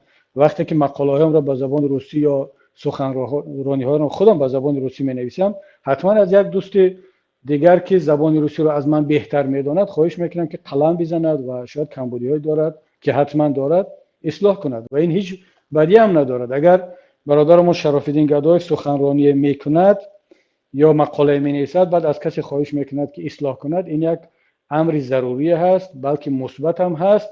این بهتر است از آن که با همون اشتباه ها اونا برای نشر بدهد. اما بیاد اگر میخواهید که واقعا شما سطح سوادناکی شراف‌الدین گدایف رو مقایسه کنید، من یک پیشنهاد میکنم با شما دوستی عزیزم، بیاید با تک تک وزیران حکومت امروزه جمهوری تاجیکستان، حتی با رئیس جمهور یک بحث صحبت تشکیل کنید، شراف‌الدین چه با زبان روسی و چه با زبان تاجیکی صحبت کند و وزیران شما هم بیاید صحبت کنید. ببینید که سطح نه تنها شراف‌الدین گدایف بلکه هر یک اعضای شورای پیمان ملی تاجیکستان، من را کفالت میدهم از بسیاری وزیران شما حتی از رئیس جمهور هم بالاتر هست. رئیس جمهور را که وقتی که برآمدهایش رو می‌نویسند چه روسی و چه تاجیکی، خیلی وقتی که میخواند دیگر معلوم است که جمله از لحاظ نحو و صرف و گراماتیک درست است، اما همون ورقا را از پیشش بگیرید و بارها هم شاهد هستیم چه با زبان روسی اون طرف است با زبان تاجیکی 4 جمله درست و کامل رو تلفظ کرده نمیتونه و چقدر در رسانه ها در شبکه ها باعث مسخره و باعث طنز و شوخی مردم شده ایستاده است و هم روسی هم تاجیکی است. وقتی که یک رئیس جمهور که 27 سال پرزیدنت یک کشور است به این سطح گپ میزند، شراف‌الدین ما که حالا نه وزیر است نه رئیس جمهور است، تازه چند سال است که به صحنه سیاست قدم گذاشته است، اگر اشتباهی کرد در صحبتش این قابل تحمل حمل و قابل پذیرش است. ان شاء من باور دارم که این برادر عزیز ما در آینده به یکی از سیاستمدارهای سطح اول کشور تبدیل خواهد شد، از اون جمله دیگر برادران و دوستان جوانی که هستند که قدم‌های اولی خود را دارند میگذارند. و سوال اخیر این برادر ما این است که آوازهای زیادی وجود دارد که شما نهضت را اولادی کرده اید. واقعا خویشاوندان شما امروز در اطرافتون زیاد هستند، چون به فرق از دیگران هیچ نفر از نزدیکانتون در محبس نیست. آیا این کاری تقدیر است یا کاری تقدیر جنبان؟ دوستی عزیزم، میبینم که بسیارا میخواهند که یا خودی من یا یکی از دوستانم خشتبارم از خانواده های ما در زندان باشند و این آرزوی بسیاری ها در حکومت جمهوری تاجیکستان است. به همین خاطر بود که حمزه 4 ساله را گروگان گرفتن با خواهران و با مادرش و این تا اینکه اون آرمانشان را بشکنانند که یک خانواده ما نزدیکان ما در اسارت باشد، در عذاب باشد و حتی اعلان هم کردن که این دیگر کارش تمام شده است که خداوند لطف کرد با کمک خودش و با دستگیری همه مردم کشور، سازمان‌های بین المللی و یکایک اون کسانی که واقعا هم زحمت کشیدن، حمزه از اسارت شما رها شد و من اینجا با استفاده از این فرصت به همه تشکر میگم و مینداری شخصی خودم رو برای اینکه حمزه را رهانیدید اینجا اعلان میکنم. اما برادری عزیز، چرا هیچ کسی از نزدیکان ما از خانواده ما در زندان نیست؟ برادرم اکاشک کبیری هنوز سال 2014 بعد فشارها به روسیه رفته بود. دادرم محمد صالح که بعد از اون که کارخانه هایش را گرفتند و فشار آوردن، اونم تاجیکستان را ترک کرد. بعد از این همه فشارها خانواده خودم که سال 2012 الکی تاجیکستان را ترک کرده بودند، برای تحصیل کودکان در ترکیه بودند.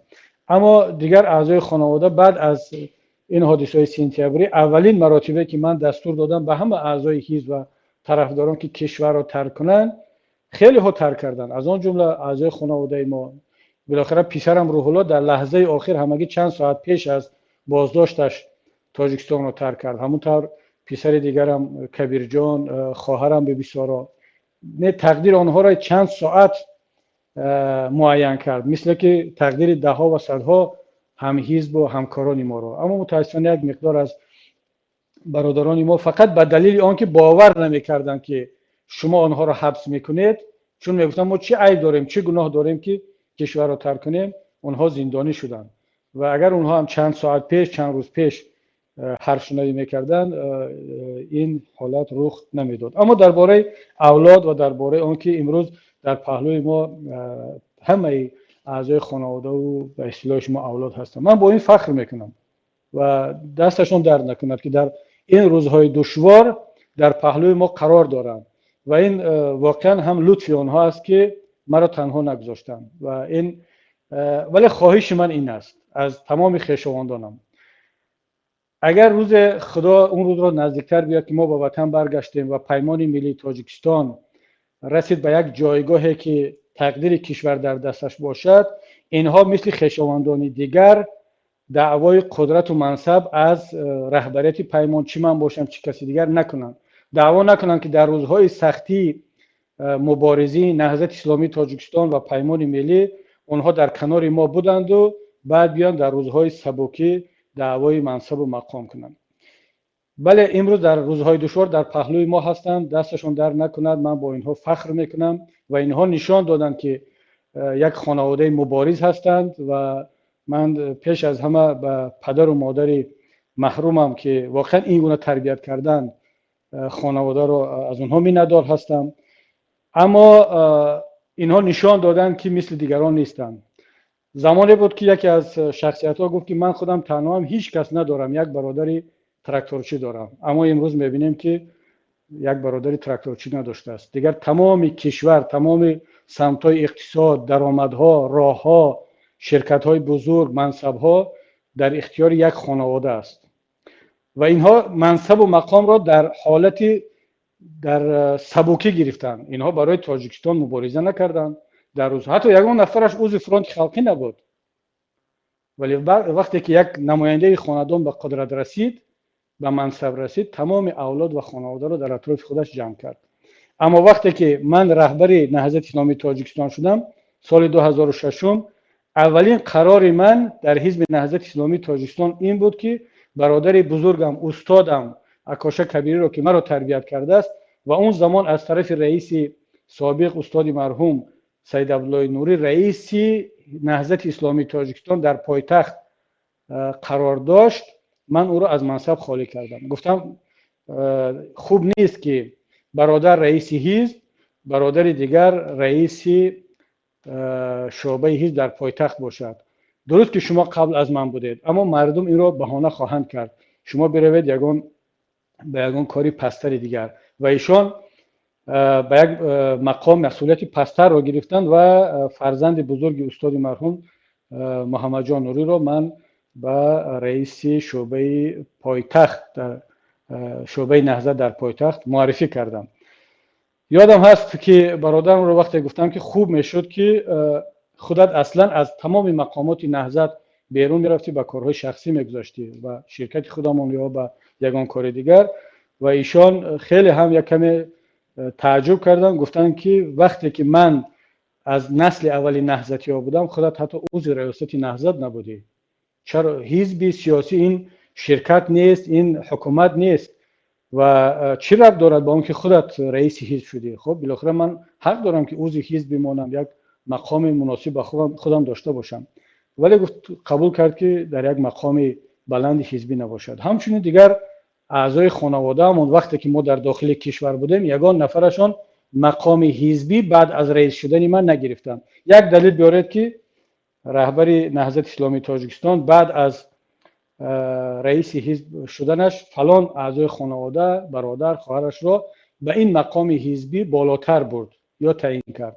اما وقتی که این مصیبت بالای نهضت آمد و هیچ کس دیگر نمیتوانست در این روزهای دشوار در پهلوی مبارزین قرار بگیرد، من خدا را شکر میگم و فخر میکنم که این دوستان خانواده ما در پهلوی ما قرار گرفتن و انشالله تا آخرین لحظه پیروزی خواهند بود. خب این بود جواب های ما به این دوست عزیزمون که بعدا معلوم شد که عیناً همین سوال ها رو دیگر اعضایان فابریکه جواب یا فابریکه سوال دادن، اما چون وعده داده بودیم به سوال های ایشان جواب گفتیم. حالا من نوبت رو به استودیو ورشاو میدهم. دوستان اگر گفتنی سوال از استودیو باشد ما در خدمت هستیم. بفرمایید.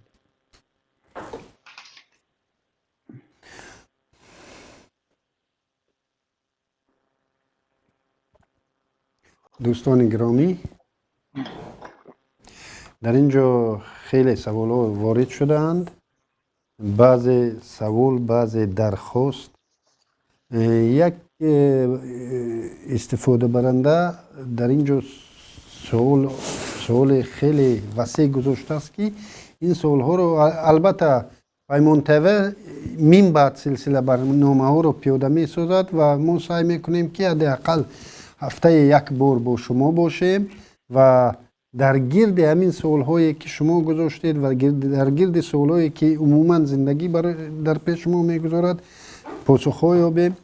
و اینجا نوشته است که محترم شیرزمانوف، میخواهم از رئیس پیمان ملی تاجیکستان چند سوالی کنم. خواهشمندم به سوال هایم پاسخ گویند.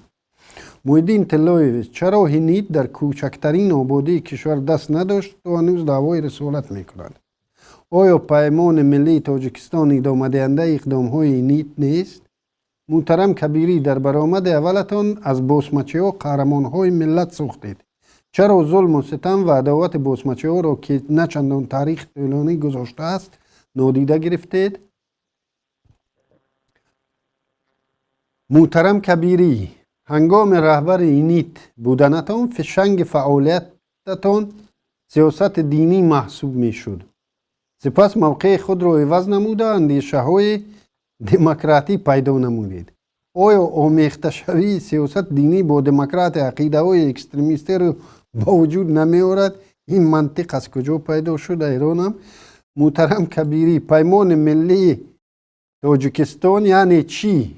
شما را در این پیمان ادبسته ها چند نفرند؟ این به منظره جنگ پشه با فیل را نمیماند و استفاده برنده دیگرم به همین مانند سوال گذاشته است که این پاسخ خیلی وسیع، یعنی هر یک سوال یک رفرات رو میخواد. حداقل برای همین در این برنامه البته این سوال ها جواب خود رو نمیابند، ولی اعضای پیمان ملی تاجیکستان در گرد همه این سوال ها، چه برنامه های تلویزیونی و چه از طریق نگاشته ها در فیسبوک، ما به اینها پاسخ البته خواهیم داد. سلام علیکم اکا علیم، رئیس می گفتن درباره قرضهای تاجیکستان صحبت کنند، درباره راههای پولکی، درباره قرضهای هنگفت خارجی و این سوال رو هم شاید بروز دیگر گذارم. و اینجا از سوال های پیشتر وارد شده به پوسته الکترونی ما سوال ها رو گروه بندی کردیم. از قریب 40-50 سوال ما گروه کاری اینجا 6 سوال اونا رو جا دادیم و محترم رئیس حاضر سوال یکم رو میخونم. از شما احترامانه خواهش میکردم که خیلی فشرده پاسخ دهید و بعد سوال دوم رو هم یا یک باره 2-3 سوال هم شما نویسه، بهترش یک سوالی شود چون بعضی سوال ها متنشون دراز است. السلام علیکم استاد عزیز، منم طرفدار اون هستم وقت آن نرسیده است که شما شست تنقید و این خدازدگان را به روشنی بگویید و آینده ملت را با آن همه حشمت به دوش بگیرید تا مردم تاجیک بی برادرکشی به پیروزی آیند. من فکر میکنم که شما از آن که چنین قرار را قبول کنید ترس آن را دارید که وضعیت رنگ دیگر گیرد. آیا از وضع مملکت خبردار نیستید که اصول شما وقتی خیلی زیاد میخواد و مردم صبر این همه قانون شکنی رو ندارند.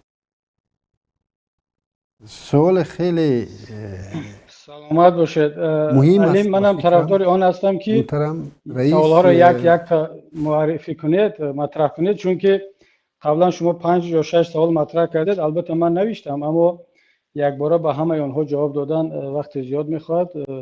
خواهش میکنم که سوال ها یک یک داده شد بهتر است.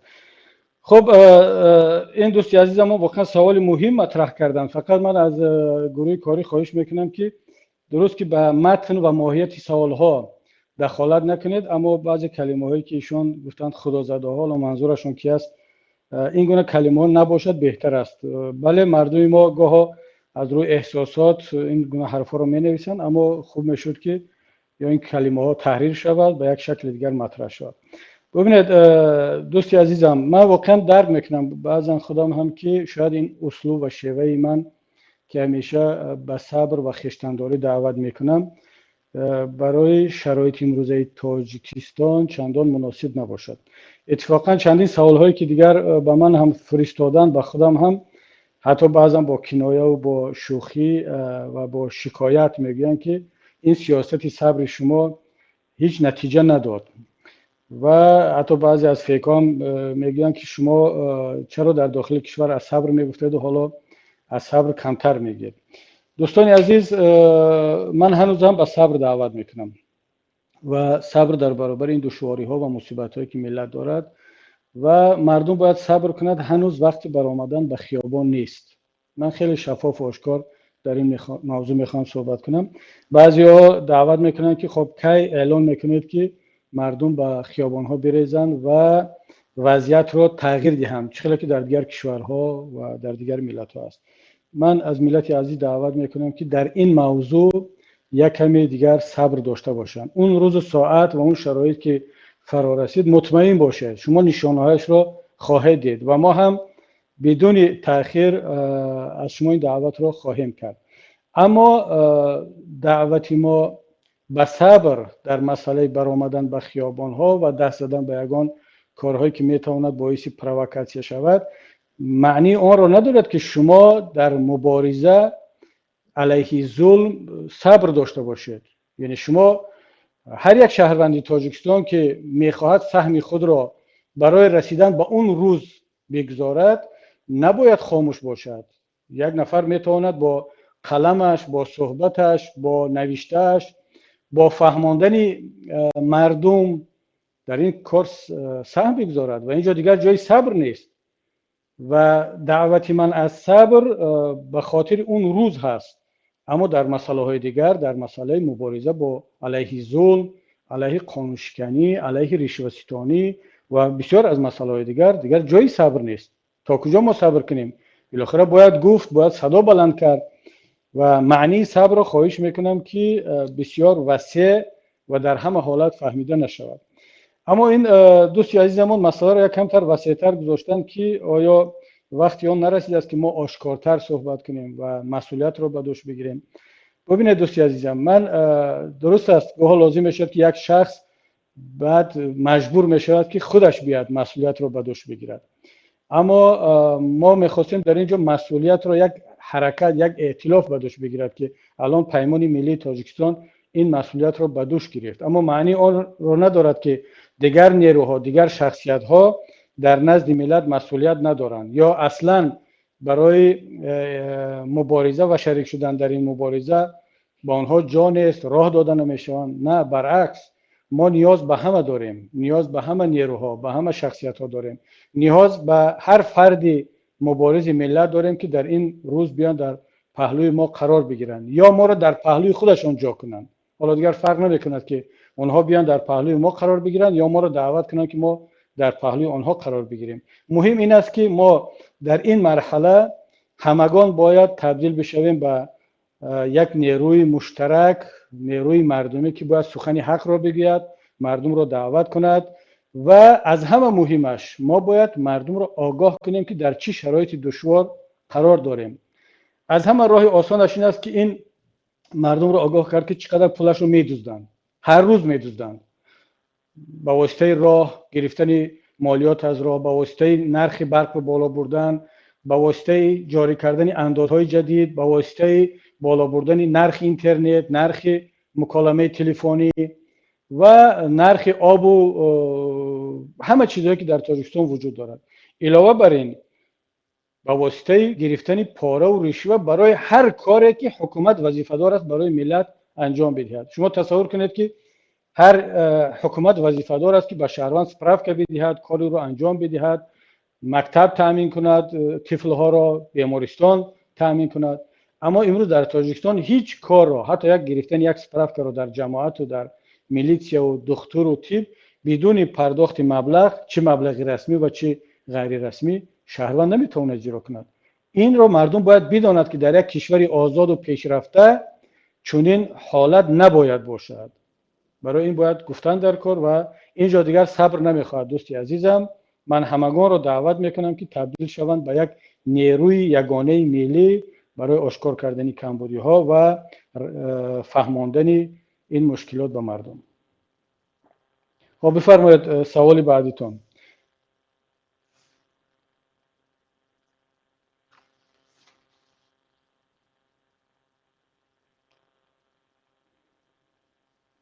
شما صدای مرا دارید؟ اگر حالا برای سوال بعدی آماده نباشد، من شروع کنم به جواب گفتن به اون چند سوالی که قبلا شما مطرح کردید، 5-6 سوالی که از نام استفاده برندگان اینترنت شما مطرح کردید. خب خیلی خوب، چون حالا با استودیوی مرکزی وصل نیستیم، من با اجازه دوستان ادامه میدهم به سوالهای دیگر. یکی از دوستان سوال داده است که چرا حزب نهضت اسلامی تاجیکستان در کوچکترین پیشرفت کشور سهم نداشت، حالا میخواهید که پیمان تشکیل کنید و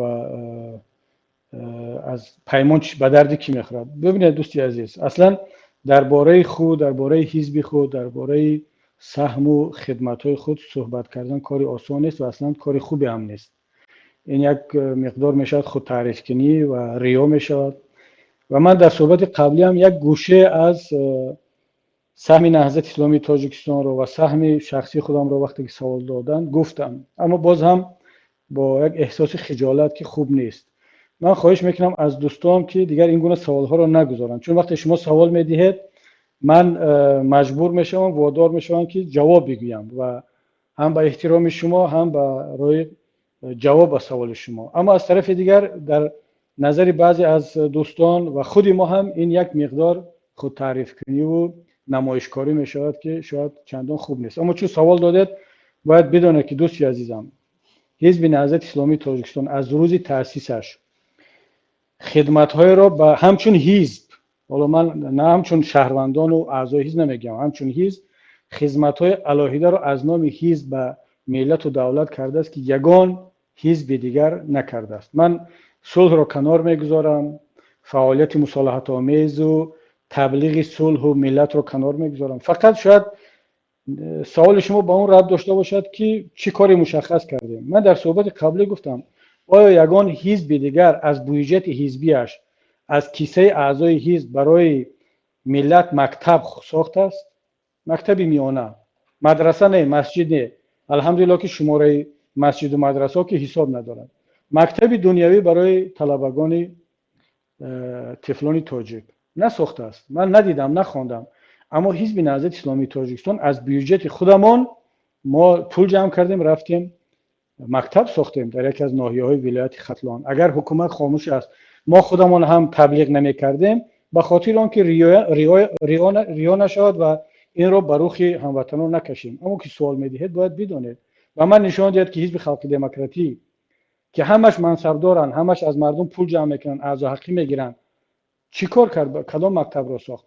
اگر مکتب هم بسازد حق دارد، وظیفه‌اش است، چون پول ملت رو دارد صاحب میشود. امروز همه به صورت حساب حزب خلق دموکراتی مبلغ میگذارونن، اما مبلغ حزب نهضت اسلامی تاجیکستان از حساب منصبداران نبود، از حساب مردم نبود، از حساب اعضای حزب بود. ما اینم باید بگیم، شما به من بگویید که کدام حزب سیاسی در تاجیکستان به مبلغ بیشتر از 1 میلیون سامانی سهمیه راغون خریده است؟ حزب نهضت اسلامی تاجیکستان در یک معرکه حزبی جمع آوری کردیم بیشتر از 1 میلیون سامانی که اون وقت نزدیک 300,000 دلار آمریکایی میشد فقط حزب خریداری کرد و این اکسیه ها وجود دارند. یعنی حزب نهضت اسلامی تاجیکستان که برخی ها تروریستی و اکستریمیستی میخوانند سهامی آبانبار ملی راغون میباشد. من شخصا حالا دیگر منمنی نشود عذر میخوام از مردم همچون وکیل و همچون شهروند و صاحبکار بیشتر از 500,000 سامانی سهمیه به نام خریدم، چون شما میدونید که سهمیه‌ای که بیشتر از 5,000 سامانی قیمت داشتند به نام شخص نوشته میشن. من چندین تا از این سهمیه های به اصطلاح ایمنی دارم که به نام خودم ثبت شدن، اضافه به اون سهمیه‌ای که 200 سامانی و 300 سامانی ارزش داشتن که مبلغش قریب 500,000 میلیون سامانی است. آیا این سهم گذاشتن در ساختمان گیس راغون به مبلغ شخصی 500,000 سامانی یا مبلغ حزبی 1 میلیون سامانی مگر این سهم گذاشتن نیست؟ حالا من نمیدونم کدام از اعضای حزب خلق دموکراتی تاجیکستان و کدام از شماها که این دعوای وطنداری میکنید برابر بنده و دیگر اعضای حزب سهمیه راغون خریدید، مبلغ گذاشتید در راغون. امروز که این راغون ساخته می شود از پول همه ملت است، از آن جمله از پول اعضای حزب نهضت اسلامی تاجیکستان، حزب دموکرات و دیگر شخصان و گروهایی که امروز در پیمان ملی تاجیکستان هستند. بیاید دوستان عزیز دیگر این گونه سوالها رو به خاطر طعنه کردن و به خاطر یعنی کنایه نزنیم، چون بعد دیگر مجبور میشیم که از دیگر کارهایی که نهضت کرد یا ما کردیم صحبت کنیم که متاسفانه یک کمی آهنگی ریاکاری و منمنی میگیرد. اما چیکار کنیم دیگر بالاخره سوال میدهند و ما هم باید جواب بگیم. اینجا که از سوالهای دیگر که استودیا مطرح کردن درباره بحث بازمچیگری بود. من قصداً حالا این جواب رو به وقت دیگر میگذارم. میخوام یک صحبت جداگانه درباره این قضیه کرده باشم، بحث استقلال خواهان، آزادی خواهان و که بعداً با تهمت به آنها نام بازمچیگری البته طرف دشمن به آنها گذاشت، چسبانده شد که تا امروز ما از این نام استفاده میبریم. اما آنها از نگاه من شخصاً مبارز هستند، استقلال خواه هستند، وطن دوست هستند، مثل هر یک وطن دوست دیگری که برای وطنش، برای کشورش مبارزه کرده باشد. اما وقتی این صحبت حتما فرا خواهد رسید. یک سوال بسیار عجیب گذاشتن دوستانمون که شما اول اسلامی بودید و الان خود را دموکرات میگیرید. برادر عزیزم، من همیشه در حیات شخصی هم یک مسلمان، یک اسلامی بودم و باقی خواهم ماند. اما در زندگی جمعیتی هم، در افکارم، در نگاهم به کشور، به ملت، به جامعه همیشه یک نگاهی معتدل و دموکراتی داشتم و امروز هم باقی موندم. بعضی ها در مناسبت شخصی خودشان، در زندگی شخصیشان بسیار دموکرات هستند، اما در جامعه میان خود را اسلامی یا اسلامگرا معرفی میکنند. اما من برعکس هستم. من در زندگی شخصی خودم، در زندگی خانوادگیم تلاش میکنم که حد اکثر طلبات شریعت را رعایت کنم، اما در زندگی جامعه، در مسائلی که به دیگران ربط دارد، از حیات شخصی من بیرون هست، من واقعا هم نگاهی دموکراتی هست. همون طوری که حضرت امام اعظم رحمت الله علیه در یک مسئله، خیلی مسئله فقهی بود البته، وقتی که از ایشون سوال کردن که در یک مسئله پاک کردن جامعه از نجاست، ایشون یک جواب بسیار منطقی خوب داد. گفتن که چرا در مسئله که خودت به خودت ربط دارد سختگیری میکنی و در مسئله که به مردم ربط دارد خیلی سبک میگیری؟ گفت که اون باید که فتوا برای مردم باشد، تقوا برای خودم. یعنی برای خودم باید سختگیر باشم، برای مردم، برای جامعه باید که سبکی را فکر کرد. و من عیناً در مسائل سیاسی همین گونه رفتار میکنم. برای اون مسائلی که به جامعه ربط دارد چرا ما بیایم سختگیری کنیم؟ در حیات شخصی خودمون باید که سختگیر باشیم، اما در مسائل مردم نه. ببینید دوستی عزیزم، من اولین کسی بودم که در تاجیکستان وقتی که حزب رسما فعالیت میکرد پیشنهاد کردم با استاد نوری رحمت الله علیه که بیاد نام اسلامی رو از حزب برداریم. تقریبا سالهای 2001 2002 بود و چون دیگر نام حزب نهضت اسلامی تاجیکستان خاص زمان شوروی بود. اون وقت ایدئولوژی شوروی بود، کمونیستی بود و مسلمانان شوروی باید با انتخاب یک نام اسلامی هویت خود را نشان میدادند. اصلا باید نگاه کنیم که در اون سالها تنها در تاجیکستان، در تمام جهان اسلامی نام اسلامی خیلی معروف بود. احزاب با نام اسلامی گذاشته می شدن، حرکت ها، حتی بانک ها، حتی اقتصاد اسلامی، فرهنگ اسلامی. دیگر نبود ساحه‌ای که در اون برچسب اسلامی وجود نداشت. این یک مسئله هویتی بود. اما با گذشتن تقریبا 10-20 سال وقتی که این ضرورت از بین رفت، بسیاری از حزب و حرکت اسلامی، بانک ها، سازمان ها، تشکیلات ها شروع کردند به گرفتن نام اسلامی از نام سازمان خود، تشکیلات خود، چون دیگر ضرورت باقی نماند و بعدا دیگر حزب اسلامی هم به این سمت رفتند. نهضت اسلامی تاجیکستان از اولین حزب سیاسی اسلامی بود که به این مسئله دست زد و ما این مسئله را در حزب مطرح کردیم و استاد نوری رحمت الله علیه رفتند در یکی از ملاقات ها از امام علی رحمان هم مشورت خواستند یا مطرح کردند که خب دیگر شما که خیلی مخالفت داشتید به نام اسلامی، الان وقتش رسید ما هم در داخل حزب به این نتیجه رسیدیم که این نام را تغییر بدهیم. اما جای تعجب هم در همین است. اتفاقا داملا سید عمر حسینی که خداوند هر چه زودتر آزادش کنه، در یک مصاحبه‌اش در سال 2015 گفته بود که وقت این مسئله رو خیلی خوب واضح و روشن مطرح کرد که وقتی که استاد به رئیس جمهور مطرح کردن، اولین کسی که مخالفت کرد با تغییر نام حزب خود پرزیدنت تاجیکستان امام علی رحمان بود. البته با کدام دلیل برای ما روشن نیست، ولی جمله هایی که او با استاد نوری گفتن که داملا این کارو نکنید چون که یگانه دستاوردی ما در سطح بین المللی همین وجود یک حزب دینی در تاجیکستان است که ما در همه جا با سر بلند میگیم که تاجیکستان یک کشور آزاد و دموکراتی است، اپوزیسیا دارد، حتی ما اپوزیسیا اسلامی هم داریم. این برد سیاسی ما هست که خارجیان به ما همچنین کشور دموکراتی مناسبت میکنند، گرانت میدهند، قرض میدهند، کمک‌های مالی میکنند. این به خاطر همین دموکراسی و به خاطر وجود یک حزب دینی است. وقتی که استاد نوری برگشتن از اون ملاقات در حزب گفتن که خیلی تعجب آور است که ما یک وقتا فشار می آوردن که نام حزب رو تغییر بدید، الان که ما خودمون به این نتیجه رسیدیم باز میگن که نه، نام حزب رو تغییر ندهید و بگذار با همین نام باقی بماند. بعد از آن که رحمتی استاد از دنیا گذشتن، ما بار دیگر این مسئله رو مطرح کردیم. یادم هست در ملاقات خیلی طولانی که با رئیس کمیته امنیت ملی دقیقاً چند روز پیش از هجرتم به خارج داشتم، وقتی خیلی فشار می آوردند و ایشان میگفت که باید شما حزب را منع کنید، خودتان اعلان کنید و این به دست شما باید این کار انجام شود، که طبیعی است من راضی نبودم به این کار و دلیل های خود را هم میگفتم که چرا این کار باید نشود و چی ضربه به تاجیکستان میزند. و حتی گفتم که خب ما از اول هم به همین فکر خودمون بودیم، حالا هم آماده هستیم که در انجمن ماه سپتامبر که میشود نام حزب را تغییر بدهیم. خودی من به استعفا بروم، میبینم که شما خیلی نمیخواهید که من رئیس حزب باشم، ما این دو کار انجام خواهیم داد، هم من به استعفا میروم و هم حزب تغییر نام خواهد کرد. اما ایشان با شدت گفتن نه، شما اصلا نباید تغییر نام کنید، با همین نام باید بسته شود، چون اگر شما تغییر نام کردید باز مثل احزاب دیگری میشود در جهان که اونها ریشه دینی دارند ولی رویکرد و برنامه ملی و دنیوی را صاحب شدن، مثل ترکیه، مثل مالزی و کشورهای دیگر صراحتا اعلان کردن که ما این را نمیخواهیم، بلکه شما یا با همین حزب، نام حزب اسلامی میمانید یا با همین نام بسته میشوید. یعنی دوستی عزیز، مسئله تغییر نام حزب در داخل توران بود، اما با هجرت کردیم.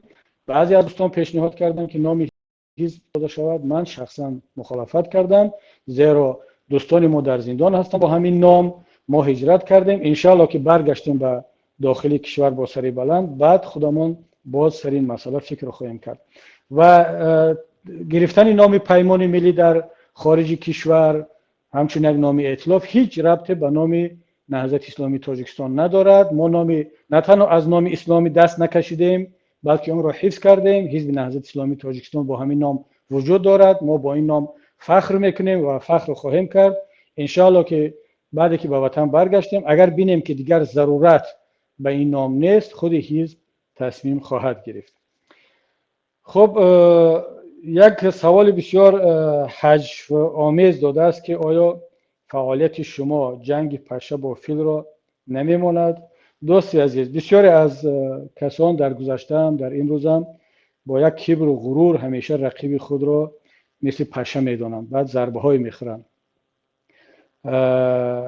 یک شعر است، شاید متن پر از یادم رفته باشد، میگه رقیبت یا دشمنت اگر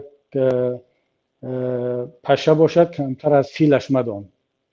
یعنی میگه که اگر یک رقیبی تو در مقابلت یک مور، یک مورچه هم باشد، یک پشه هم باشد، کمتر از فیلش مدان. ما در قصه ها داریم که چگونه یک مورچه ها وقتی که متحد شدن یک پیل را از پای در آوردن. در گلستان سعدی هم هست. این سوال شما و اصلا مناسبت و پیشخند بعضی از نمایندگان حکومت و طرفداران حکومت از اپوزیسیا مرا به یاد بعضی از دیکتاتورهای دیگر میبرد که همیشه با فخر و با کبر و غرور اپوزیسیای خودش را تحقیر میکردند. من قذافی هم وقتی که اون زمانها تلویزیون های عربی را تماشا میکردم، در یک صحبتش به اپوزیسیاش رو آورد، گفت که اینها کی هستند؟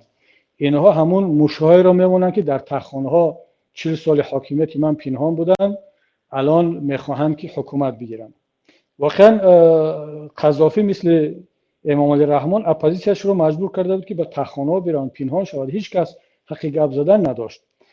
ولی وقتی که ملت رو تحقیر کرد و کسانی که مخالفی او بودند اونها رو به موش تشبیه کرد، همون ملت اگر چه کار خیلی دغل و زشت کردن، قذافی رو مثل یک موش در یک تخانه نابود کردن که خب واقعا هم من باز با تکرار میگم واقعا یک کاری زشت بود. اما این عیب خودی همون قذافی بود که اولش که ملت رو طول 40 سال در تخانه ها جا کرد، هیچ حزب اپوزیسیونی نبود، هیچ شخصیت مطرح نبود. همیشه از قذافی میگفتن در همه جا باید که نام قذافی باشد. کدام یک فوتبال باز، کدام یک حتی آوازخوانی اگر معروف میشد یا او رو نابود میکرد یا گریزش میکرد و هیچ کس در لیبیا مثل که امروز در تاجیکستان هست در برابر قذافی نامش گرفته نمیشد. بالاخره ملت هم بعد انتقامش رو به همین شکل گرفت. اما رهبران حتی دیکتاتورهای هم که بودن کمی منطقی بودن، کمی عقل داشتن، ملتشون رو به این حد نرسوندن، مثل تونس، مثلا کشورهای دیگر که مثلا مثل ارمنستان، مثل گرجستان، وقتی که مردم انقلاب کرد حداقل در تخانه مثل موش اون دیکتاتور رو نابود نکردند. و من خواهش میکنم که از این عباره ها و اصطلاح ها شما در آینده خودداری کنید، دست بکشید، ملت را، مخالفین خود را مثل پشه و مورچه و اینها تصور نکنید. اصلا ببینید از سوال ها و از مناسبت این فابریکه جواب و سوال برمیاد که آنها در صحبتاشون میگن که اینا اپوزیسیا ضعیف است، اپوزیسیا نیرو ندارد، کسی به اینها توجه نمیکنند. اما رفتار خودشون کاملا برخلاف این گفته هایشون است. وقتی که شما میاد یک فابریکه درست میکنید، صدها و شاید هزارها نفر رو معاش میدید، کامپیوتر میدید و اونم از حساب بودجه دولت و آنها رو مجبور میکنید که شعر بنویسند، کاریکاتور بکشند، حالا سوال و جواب ایجاد کنند، این معنی آن را دارد که شما خیلی جدی گرفتید و اپوزیسیای خود را در سخن ناچیز میدونید اما در عمل خیلی جدی گرفتید و این تلواسه و استریکا و هنگامه شما واقعا دلالت بر عکس این گفته هایتون میکنند. پس معلوم میشود که اپوزیسیای تاجیکستان اپوزیسیای قوی هست و انشاءالله که در آینده نزدیک قوی تر خواهد شد و منم خواهش میکنم که در آینده از این اصطلاحات کمتر استفاده کنید. همچنین که ما از شما به این اصطلاح نام نمیگیریم، ما شما رو خیلی جدی میدونیم. شما میدونیم که یعنی که ساده نیست، زندان دارید، میکشید، غارت میکنید، تجاوز میکنید، مردم رو مجبور میکنید که حتی علیه خویش تبار خودش بیانیه بدهد و صحبت ویدیویی کند. این کاری اندک نیست. اگر هر کسی بیاد بگه که حکومت جمهوری تاجیکستان امروز ضعیف است و از دستش کاری نمیاد، من میگم نه دوستان، شما غلط میکنید. از دست این حکومت نامعقولی‌های زیادی آمده است و می آید در آینده هم و نباید ساده گرفت. و ما خیلی جدی هستیم و میبینم که شما هم خیلی جدی گرفتید، جدی هستید، اما در سخن خیلی هم ناپسندی میکنید. و در آخر این دوستان ما گفته است که درباره قرضها و راههای پولاکی و مسائل دیگر صحبت کنیم. حتما در این موضوع ما صحبت خواهیم کرد با دلیل، با منطق، با فکت و رقم. اما نمیشه همون موضوع رو در یک صحبت مطرح کرد، چون وقتی ما فرمتی که ما صحبت میکنیم محدود است. انشاءالله منتظر باشید، چی من خودم چی دیگر دوستان در پیمان ملی و حتی دیگر دوستان بیرون از پیمان ملی که عیناً همین کار رو دارن انجام میدن، حتما در این موضوع صحبت خواهند کرد. خب دوستان عزیز در استودیو مرکزی اگر آماده باشید سوال‌های دیگر رو مطرح کنید و ما آهسته آهسته حالا اگر وقت که با آخر رسیده باشد موضوع رو جنببست کنیم تا با آخرین برنامه برسیم.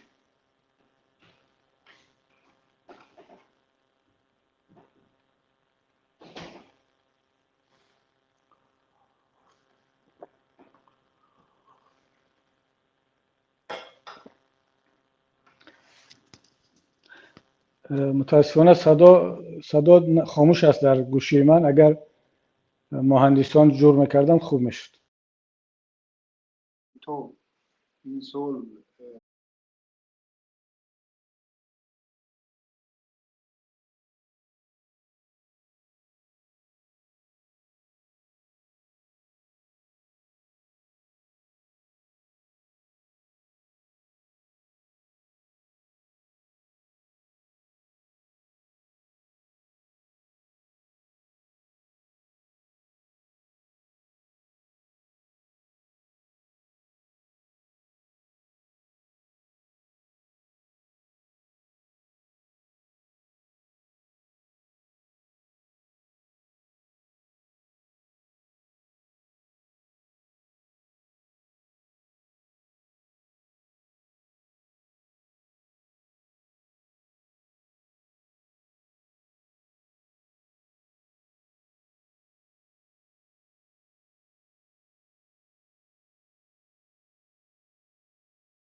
صدا قطع است، من صدای استودیو رو ندارم.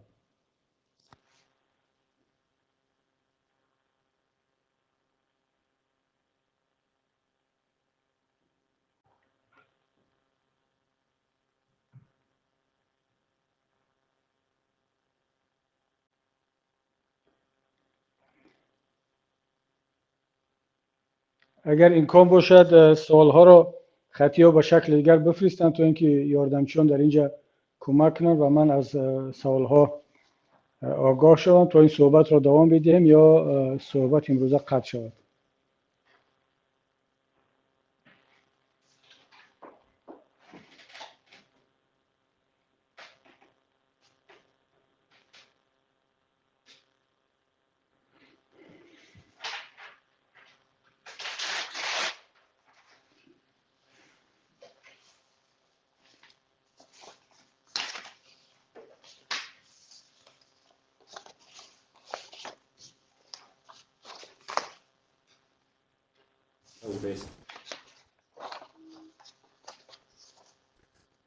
دوستان عزیز بسیار معذرت میخواهیم از شما، به سبب تکنیکی کمی کنده شد علاقه ما.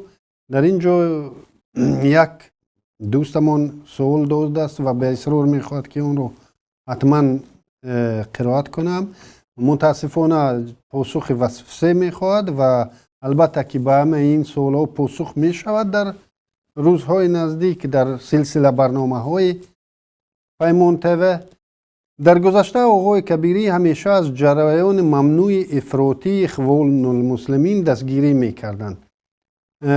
این را بار اول میشنوم که اخوان المسلمین جریان افراطی و ممنوع هم بوده است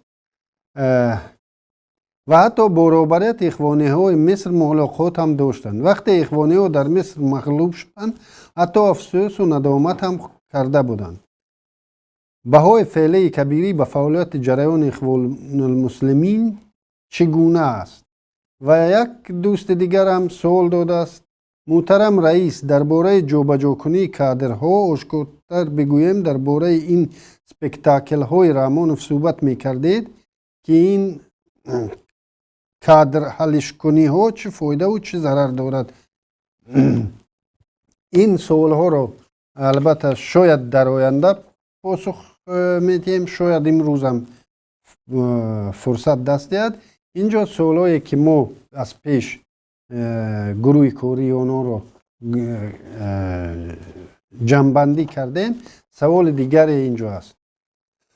محترم رئیس، اینجا سوال آمده است: اگر پیمان ملی تاجیکستان یا شخص شما به سر قدرت آید، چه اصلاحاتی را و در کدام ساحه پیاده می کنید و اولویت را به چه می دهید؟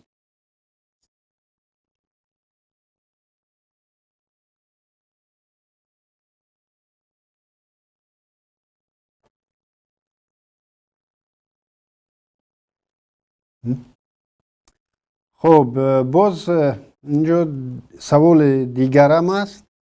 شما و هم پیمانهایتان در برآمدهایتان از منبرهای بلند از دولت‌های غرب تقاضا دارید که کمک مالی را به تاجیکستان قطع کنند. آیا این دشمنی نیست؟ چرا شما این در داخل کشور بودنتان از همکاری با گروه 24 و دادا جان طول خودداری میکردید؟ چرا گروه 24 در پیمان ملی نیست و مقصر کی است؟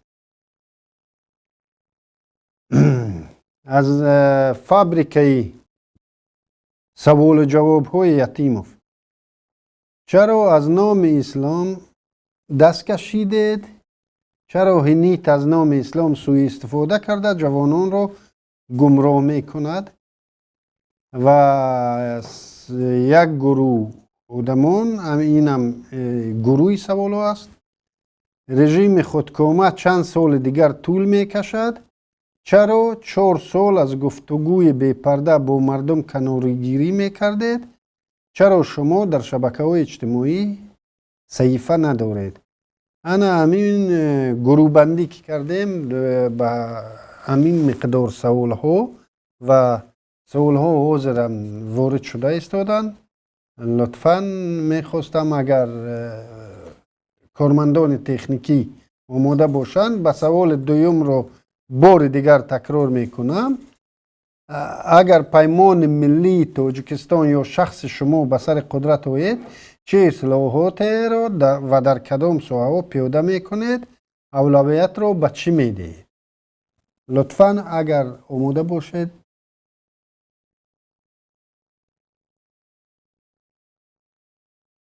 این سوال ها جواب بگم. البته علیم یک نکته رو هم بگم که متاسفانه فرصت نشد 2-3 سوال آخر رو من اینجا ثبت کنم. بعدا اگر وقت شد من از شما تکرارا میپرسم. حالا بلا فاصله برویم به سوال هایی که شما مطرح کردید. این سوال خیلی مهم است دوستان عزیز. اگر پیمان ملی تاجیکستان به کشور برگشت با سر بلند و مسئولیت کشور را به دست گرفت، اولین اقدام ما این برگرداندن اعتماد و باوری ملت به خودش است. امروز ملت تاجیک مشکل اساسیش این است که از هر فرد تاجیک یا تاجیکستانی اعتماد به خود، اعتماد به آینده خود را گرفتند.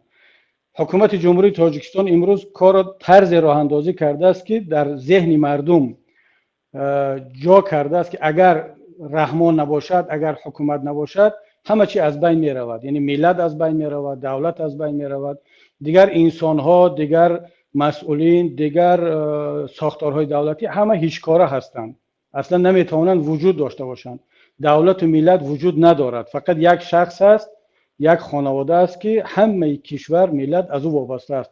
و این افسانه را با وجود آوردن که اگر این شخص رفت یا این خانواده رفت، ملت از بین خواهد رفت، دولت از بین خواهد رفت. من دقیقاً سالی که برژنف رهبری اون وقته شوروی از دنیا رفت، من نوجوان بودم، خردسال بودم. اونقدر تبلیغات پروپاگاند شوروی قوی بود که واقعا من فکر میکردم که یک بچه 10-11 ساله 12 ساله فکر میکردم که همه زندگی من، ریسک من، خوراک من، آزادی من، آبادی من از برژنف است.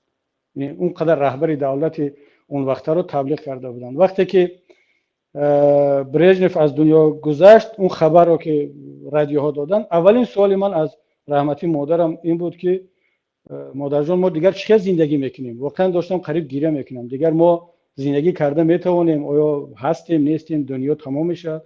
اون تعجب کرد، گفت چرا چی شد؟ گفتم برژنف مرد. خب مرد. گفت دیگر خدا هست، زندگی هست، ما هستیم، نترس. ولی اونقدر در مکتب میانه در همه جا تبلیغ کرده بودن که من این نورست و مثل من ده ها و صدها همه همسالان من به این باور میکردیم. عیناً الان برای ملت تاجیک این فضا رو به وجود آوردن. ما باید این فضا رو بشکنیم، ملت به خودش باور کند که یک ملت است، ما انسان هستیم، ما میتوانیم خود را بسازیم. فرق ندارد در سر قدرت رحمانوف است، کبیری هست، نمیدونم یتیموف است، رمضان رحیم زاده است، هر کی باشد ملت باید اعتماد به نفس داشته باشد و پیمان ملی هم، خودی من هم و هر کسی که در آینده به سر قدرت می آید یا مسئولیت را به دوش میگیرد، وظیفه اولین درجه شکستن این افسانه هست و برگرداندن کرامت و شهامت و باوری ملت مردم به خودش است که ملت تقدیرش رو به دست خودش بگیرد. اگر ما این کار کرده توانستیم مثل گرجی ها، ارمنی ها، مثل اوکراین ها، مثل افریقایی ها و هندوها و اروپایی ها، بدانید که تمام مسائل های دیگر حل شونده هستند، چون این ملت خودش رو میسازد. اما اگر این کار را کردن نتوانست سیاستمدار یا گروه، بدونید که اگر شما بهترین برنامه سیاسی و اقتصادی را هم داشته باشید، نتیجهش همین کار رحمان خواهد شد. رحمان هم بسیار برنامه خوب دارد، هر سال اعلام میکند در پیامش، در کانسپسی های یا دورنامه های 5 ساله و 7 ساله کشور. ولی فایدهش چی است؟ نتیجهش چی است؟ کشور روز به روز دارد به قشاقی می رود، به بحران می غوطد. چرا؟ برای اینکه همه چیز وابسته شده است از یک شخصیت. و چند تا سوال دیگر هم اینجا دادید. من با اجازه استودیا کوتاه به دیگر سوال ها بگذارم. درباره اخوان المسلمین سوال دادند. دوستانی عزیز زیاد میپرسند، زیاد سوال میکنند بخصوص همون فکرهای حکومتی که گویا که اخوان المسلمین واقعا یک گروهی تروریستی و اکستریمیستی باشد.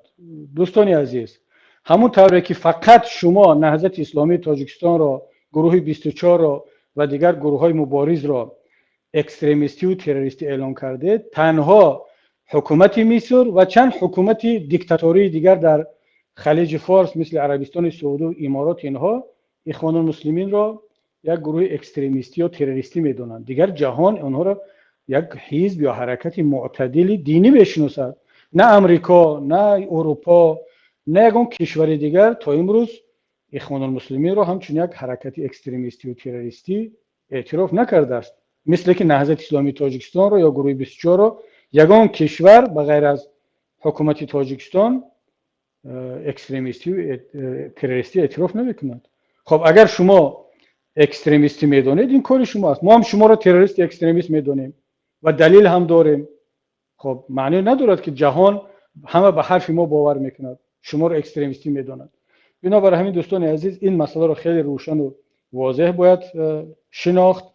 بله، من وقتی که به مصر سفر کردم در قاهره با آنها ملاقات کردم، نه با اخوان المسلمین بلکه با حکومت رسمی مصر. اون وقت اخوان المسلمین اکثریت پارلمان را داشتن. نماینده اخوان المسلمین محمد مرسی پرزیدنتی مصر بود. وزیرها نماینده، یک قسمشون نماینده این حزب یا حرکت بودن، اونها مقام رسمی داشتن. وقتی که من به این کشور سفر کردم با کی ملاقات میکردم؟ با اپوزیسیون آنها؟ نه، با حکومت رسمی ملاقات کردم. حتی یادم هست سفیر آن وقته تاجیکستان در قاهره در مصر، یک عالم بسیار شناخته و انسانی واقعا هم فرهنگی هست، اگر خطا نکنم اسمش نظرالله نظرف بود، عذر میخوام اگر خطا کرده باشم در اسم. ایشان در سفارت بودم، ملاقات کردم، ایشان رو در جریان گذاشتم که من با اینها ملاقات خواهم کرد و سفیر هم یک خواهش از من کرد که اگر با وزیر کارهای خارجی مصر که شناس و دوستتان هست ملاقات کرده، بسیار خوب میشد که پیشنهاد کنید به منفعت ملت ما هست که یکی از سفیرهای اولی که قبول میکنه در منصب وزیر امور خارجه مرا قبول کند، چون این باعث آبروی سفیر تاجیکستان می شود، کشور و ملت ما می شود و پیشنهاد خوبی هم بود. من این درخواست را به مسئولین حکومت مصر رساندم. بعد نمیدونم انصافا این ملاقات شد یا نشد، ولی این خواهش سفیر را به مقامات رسمی مصر رساندم. چه بدی دارد که از یک حزب یا گروه رسمی جانبداری کرد و اون را با اون ملاقات کرد؟ شما نگاهتان کج هست، شما مفهوم ها را با هم عوض میکنید و امروز که اخوان المسلمین در اپوزیسیا قرار دارد و واقعا دچار مشکلی ها هست، مطمئن باشد که نهضت اسلامی تاجیکستان به خاطر پرهیز کردن، به خاطر وارد مشکلات دیگر شدن، ما با این گروه دیگر هیچ ربطی نداریم، ملاقات هم ندارم دیگر. اما با این معنی نیست که این گروه رو مظلوم نمیدونیم. واقعا اخوان المسلمین همون طوری که نهضت اسلامی تاجیکستان و دهها گروه مبارز دیگر مظلوم قرار گرفتن، یک گروه مظلوم است. اکثریت رأی مردم را به دست آورد. هیچ کس زیر سوال نبرد که مرسی در یک انتخابات دموکراتیک پیروز شد با گرفتن 51% رأی مردم و این چنین پارلمان رو هم رأی مردم رو کسب کردن، حکومت کردن. اما علیه آنها کودتا شد، علیه آنها یک کودتا یا پیرورات انقلاب عسکری به گفت خود عرب ها شکل گرفت که اونها را از قدرت گرفتن و وارد زندان کردن. پرزیدنت رسمی کشور رو وارد زندان کردن. بنابر همین دوستان عزیز، مسئله اخوان المسلمین هیچ ربطی به نهضت ندارد. نهضت اسلامی تاجیکستان یک حرکت ملی مردمی هست. اتفاقا بسیار از انتقادات که من به اخوان المسلمین در وقتی در قدرت بودنشون هم کرده بودم، این روز هم میکنم. در بسیاری مسائل من با آنها راضی نیستم، یک کمی در بعضی مسائل زیاده روی دارن و این طبیعی هم هست. نهضت اسلامی تاجیکستان حق دارد این انتقادها را از هر حزب دیگر هم کند، همچنانه که از ما هم بسیاری از حزب‌های دیگر تنقید میکنن. خب اینجا یک سوال دادند که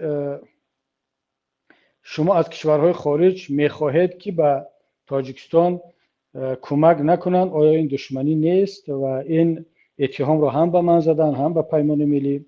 دوستان عزیز، باید بدانید که پیمان ملی تاجیکستان و شخصا خود من، دیگر دوستان مبارز، هیچگاه ضد کمک خارجی ها به تاجیکستان و مردم تاجیک نبودند و نخواهند بود. بیاید ما و شما مسئله حکومت را، مسئله این حکومتداران فاسد را از مسئله دولت تاجیکستان و از ملت تاجیکستان جدا کنیم. ما نه تنها مخالف کمک نیستیم، بلکه دعوت کرده ایم و دعوت خواهیم کرد از تمام کشورها و سازمانها که به مردم تاجیکستان کمک کنند. من یادم هست وقتی که ژاپن سفر کردم، در ملاقات با معاون وزیر خارجه ژاپنیا ملاقات بود. اونها اون وقت ژاپنیا سفارت نداشت در تاجیکستان. از من سوال کردن که ما میخواهیم یک نمایندگی در دوشنبه باز کنیم. این سالهای حالا 10-15 سال پیش بود. گفتن شما حزب اپوزیسیونی هستید، مخالف هستید، نظر شما در این باره چی است؟ من خیلی تشویق کردم، گفتم که شما حتما باید که در تاجیکستان سفارت باز کنید، سفارت کامل حقوق، نه تابع از سفارت ژاپن در تاشکند، و تمام کمک های خود را روانه کنید به تاجیکستان. تاجیکستان نیاز دارد. اون تعجب کرد، گفت من بار اول یک اپوزیسیونی را میبینم که دعوت میکند از یک کشور خارجی که سفارت باز کند و به کشورش کمک کند. معمولا گفت همین سوال را ما از همه اپوزیسیون دیگر کشورها میکنیم، اونها میگن که به سفارت باز نکنید، کمک نکنید، چون که این کمک به حکومت میشود. ولی ما گفتیم و باز خواهیم گفت که به تاجیکستان کمک کنید. حتی در بروسل هم که اخیراً من بودم، در ملاقات با پارلمان اروپا، با متخصصان و کارمندان اتحادیه اروپا، همین موضوع پیش آمد. ما گفتیم که شما باید که کمک های خود را به تاجیکستان، به ملت تاجیک بیشتر کنید. اما یک مسئله است، این کمک ها باید زیر نظر سازمان های بین المللی و کشورهای باشد که کمک را میرسانند. وقتی که شما میارید حکومت تاجیکستان را در رده 152مین کشور یا حکومت فساد زده جهان میمانید و تقریبا 20 کشور یا 20 حکومتی که از همه بیشتر پارگیر و پاره‌خور هست، بعد این همه کمک ها را در اختیار این حکومت داران میگذارید، مطمئن باشید که همون خیلی که آنها از کیسه مردمشون میدزدن این پولها را هم خواهند دزدید. شما میگیم وقتی که به حکومت تاجیکستان کمک میکنید که با این پول راه بسازد، مکتب بسازد، بیمارستان بسازد و دیگر آب بکشد، آب مردم رو تازه کند، قبور بکشد، این پول رو نظارت کنید که حکومتداران دزد و فسادکار ما ندزدند. اگر باور ندارید که نمیتوانید کنترل کرده، دیگر موقتا دست بردارید و منتظر شوید که کی حکومت تامین کند و کفالت بدهد که این پولها دزدیده نمیشوند. این از طلب ما و فکر میکنم که یک طلب منطقی است، طلب درست هم هست، به نفع مردم هست. چون مردم عزیز بدانند که وقتی که قرضها به تاجیکستان داده می شود 60 تا 70% این قرضها را حکومتداران میدزدند. این قرض بالای من و شما ثبت می شود. هر یک شهروند تاجیکستان، هر طفلی که تولد شد الکی او 500 تا 600 دلار قرضدار است. اون بنده خدا از کسی قرض نگرفته است، اما حکومت تاجیکستان قرض گرفت با نام ملت، این پول را نصفش رو دزدید، نصف دیگرش رو خرج کرد. پولها در صورت حساب‌های افشاری در خارج کشور قرار گرفتند، اما مردم ملت امروز بیشتر از 3 میلیارد دلار از خارجی ها قرضدار است و طلب ما هست و ما حق داریم که دعوت کنیم که به حکومت فسادزاده وقتی که پول دادن اون رو نظارت کنن. شما ببینید همین من صحبت که با خارجی ها میکنیم و دیگران هم میکنن این است که شما وقتی که به یک حکومت سرکوب کننده، حکومت رپرسیوی، مثلا با وزارت داخله، با وزارت امنیت یا دیگر وزارت هایی که کلتکشون بالای سر ملت هست تجهیزات میدهید، این تجهیزات اونها برای چی استفاده میکنن؟ مگر برای مقابله با یک دشمن خارجی بیرونه؟ نه، متاسفانه برای مبارزه با ملت خود.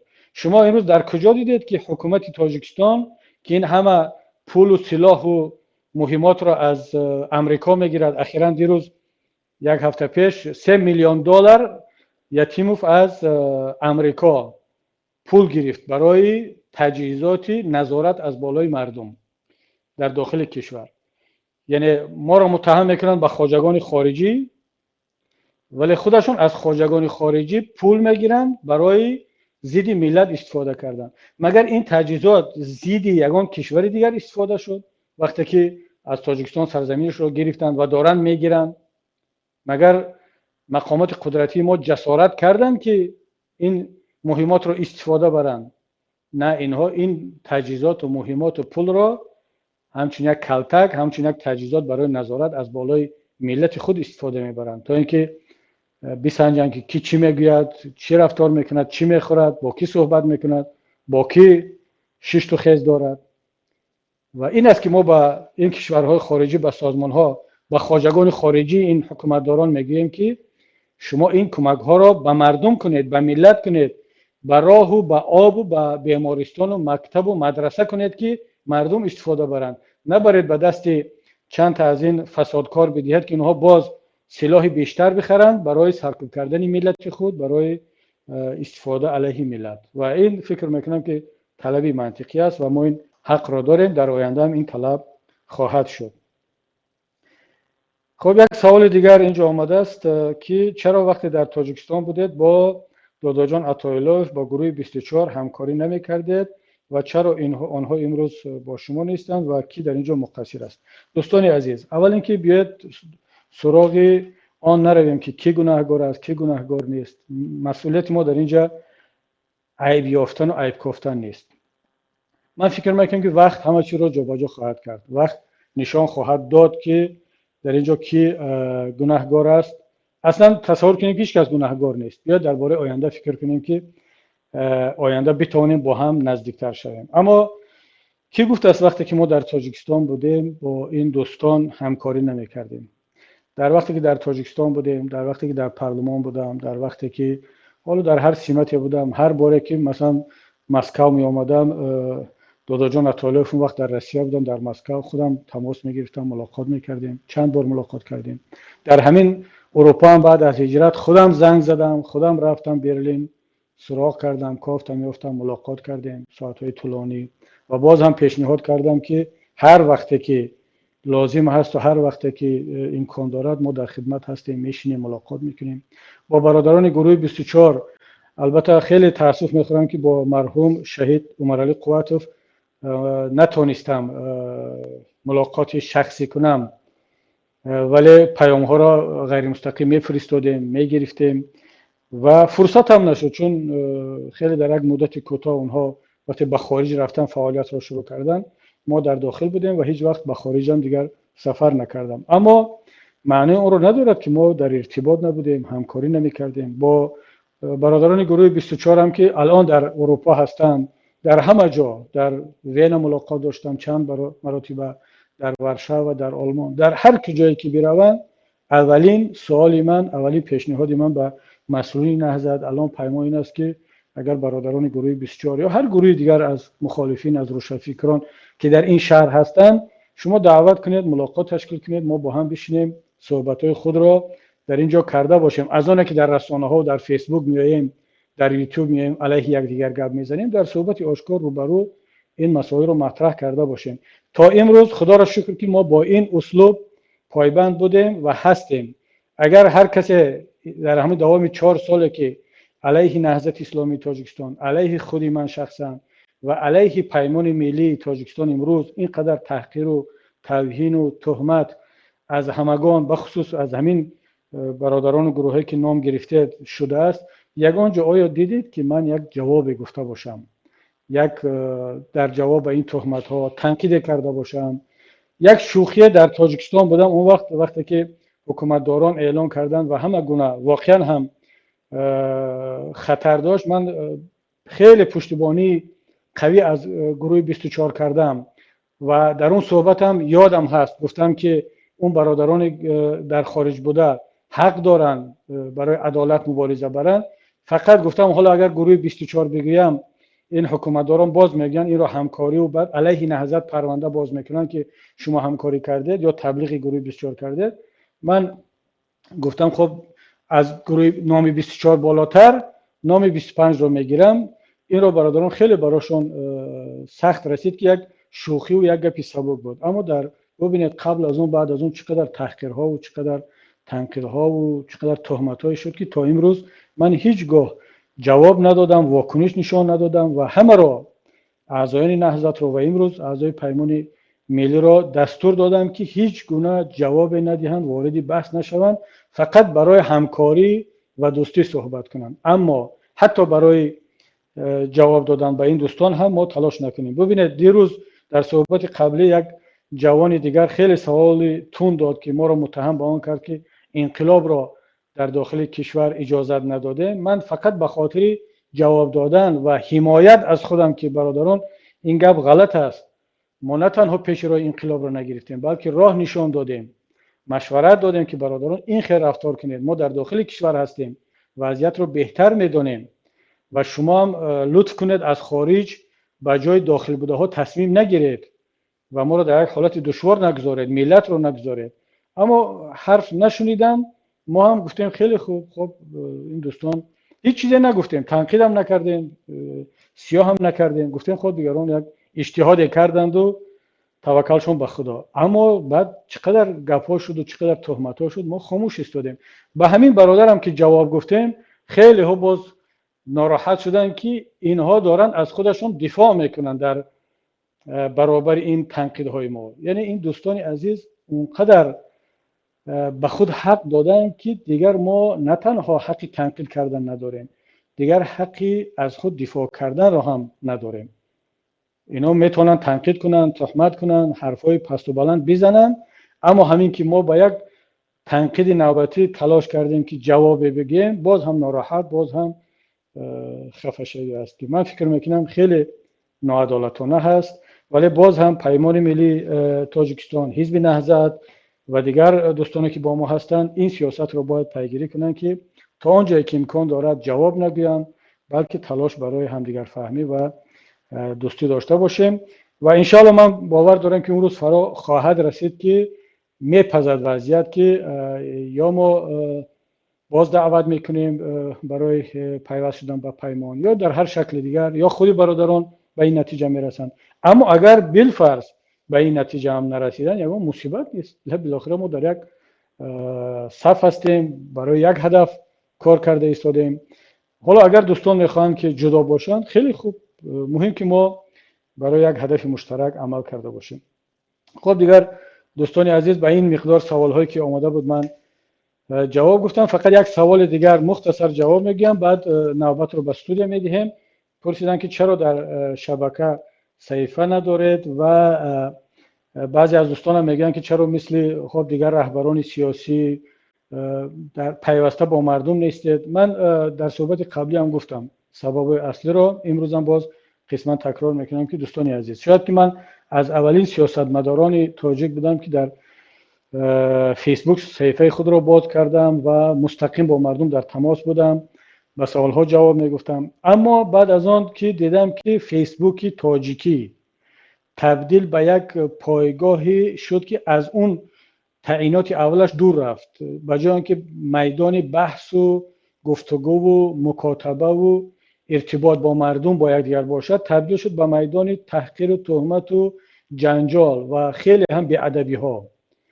دیگر 80% محتوای فیسبوک تاجیکی در این چند سال اخیر از تبلیغات زشتی و فحش و حقارت اینا شد. دیگر واقعا در این راستا پیدا کردن یک مجال برای گفتگوی سالم خیلی کم مانده بود. من تصمیم گرفتم که صفحه خود رو، فعالیتش رو قطع کنم در فیسبوک. اما این به معنی قطع رابطه با مردم با دیگر شبکه‌ها نداشت. اتفاقا من در برخی شبکه‌های غیر فیسبوک، در گروه‌های بین‌المللی که اندیشمندان معاصر اروپایی، عربی، فارس زبان هستند، در چندین گروه‌ها که خیلی محدود و بسته هستند تا مثلا 500 نفر و موضوع خیلی مهمی جهانی مطرح میشد، من در اونجا عضو هستم، نظر میتم، نظر میشنوم و در ارتباط هستیم، از آن جمله با مردم عزیز هم. و اتفاقا همین روشی که ما پیش گرفتیم با این شکل، این به خاطر ارتباط با مردم است. شاید که ارتباط مستقیم و پیوسته هر روزه نیست، اما انشالله که امید دارم که یک قسمی از مشکل رو حل کرده باشد. اگر باز در آینده دیدیم که این روش هم دیگر جوابگو نیست، حتما از روش‌های بهتر و خوبتر استفاده خواهیم کرد و در ارتباط پیوسته با مردم خواهیم بود. خب فعلا من با همین قدر جواب‌ها به سوال‌های مردم اکتفا میکنم. اگر دوستان در استودیو یگان سوال علاوه گفتنی داشته باشند در خدمت هستم. صدای ما رو میشنوید؟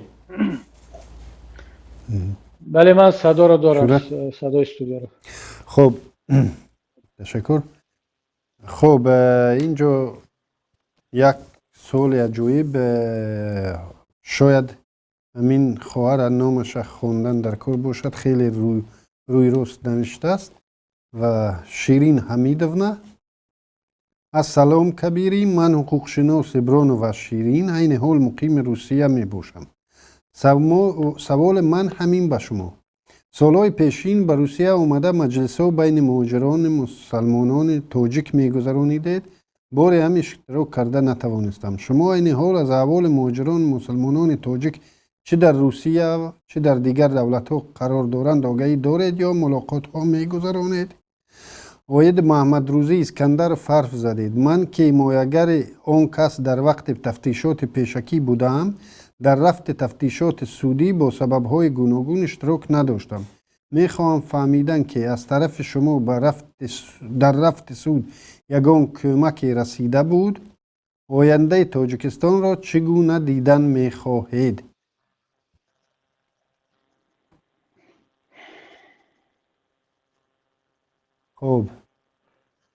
خب دوستان عزیز، من تشکر میگم به این بانوی محترم. حالا که اسمش را گفتن دیگر اشکال ندارد، اما من یک نکته رو قبلا بگم که کسانی که ترس دارن که در صورت سوال دادن و مکاتبه با ما اذیت میشوند، براشون خطر دارد، مطمئن باشند که این گونه خطر وجود ندارد. چون که ببینید از داخل کشور خودی همین فابریکه جواب یا فابریکه سوال صدها سوال تیار میکنن میفرستن، بعضیش با نام خودشون، بعضیش با نام مستعار، و حکومت هم هیچ مشکلی ندارد، بلکه براشون باز معاش هم میتید، رتبه هم میتید، جای کار و کامپیوتر هم داده است. پس این یک کار قانونی، یک کار واقعی هست، نباید از این نگران بود. و این خواهرم که از روسیه با نام و فامیل خودش سوال داده است و حقوقشناس هم هست، ادوکات هم بوده است، مطمئن باشن که یگان مشکلی نیست. و دیگر دوستان هم که سوال میدهند در آینده مطمئن باشن که حداقل از لحاظ قانونی و حقوقی هیچ مشکلی ندارد. اگر مشکلی می داشت با همین طرفداران حکومت مشکلی میشد. ولی شاید که از نگاه، چون در کشور ما حقوق نیست، در کشور ما قانون عمل نمیکنه، شاید اونها قانون را برای خودی و بیگانه جدا میکنن. یک قانون است برای خودی ها که هر کاری کنن اجازه، یک قانون دیگر است برای مردم عادی که اونها حق ندارن بکنن. از این لحاظ اگر بازم احتیاط رو رعایت کنید به نظر من بهتر است. این بانوی محترم سوال داده است که پیشتر به روسیه می اومدم برای ملاقات با مردم. بله درست میگید، من از ولادیوستوک شروع کرده تا ایرکوتسک و نمیدونم یکاترینبورگ و نوسیبیرسک و لنینگراد و کالینینگراد، من همه جا را گشتم، با مهاجرین صحبت کردم و در اون زمانی که هیچ نفر از حکومتی نه یگان دپوتات بررسی نمی رفت، اصلا پیسند نمی کردن. بعد از آن که ما رفتیم، بعد سفیر تاجیکستان در مسکو اون وقت دوستیوف یک نامه پنهانی به پارلمان و پرزیدنت زد که نسخه اون نامه به دست من افتید. در اونجا خیلی شکایت کرد که چرا کبیری می آید با مردم ملاقات میکند و یگان نفر از حزب حاکم از حکومت نمی آید، شما بیاید این میدان رو اینا گرفتند و همه طرفدار اپوزیسیون شده است، شما اینا رو محدود کنید، اجازه ندهید و بفرستید. من خیلی یک شخصیت واقعا فرهنگی و شخصیتی آگاه میشناختم، هنوزم میدانم جناب دوستیوف رو. واقعا بعد از این نامه مخفیش که خیلی غرضناک بود، نه همچون سفیر بلکه همچون یک نماینده فرانت خلقی نوشته بود و یک جناح، نه همچون سفیر یک ملت، خیلی ناراحت شدم و بعد به خودش هم زنگ زدم، آشکار گفتمش که من از خودت این انتظار رو نداشتم و خیلی بعد اون صحبتمون آخران صحبت بود که حرفایمون خیلی بلند رفت و بعد تلفن رو قطع کردم، دیگر همه حرف رو به خودش گفتم. ولی بعد اون دیگر ما رو همچون وکیل من کردن و دیگر حتی یگان مراتبم از پول دولت نرفتم همچون وکیل، تمام سفرها از پول خودم بود، نه کماندیروشنی حکومت میگرفتم نه از پارلمان، حالا که همه وکیلان تا امروز هم از کماندیروشنی از پول حکومت و بودجه میروند. من در 10 سال وکیلیم یگان مراتبه از بودجه دولت یگان سفر خارجی نکردم، ایران برای تاریخ ثبت کنم. و ملاقات میکردم با مهاجرین، خیلی ملاقات های خوب بود. متاسفانه خواهر گرامی امروزان نمیتونم با دلیل های معلوم که دیگر بررسی رفتن حداقل شاید که برای من خطرناک باشد و این چنین ملاقات با مهاجرین هم برای خود مهاجرین هم خطرناک خواهد بود که بعد حکومت تاجیکستان حتما مشکلی خواهد کرد. اما در فکر مهاجرین هستیم، در تماس هستیم و انشالله در آینده این تماس ما بیشتر خواهد شد.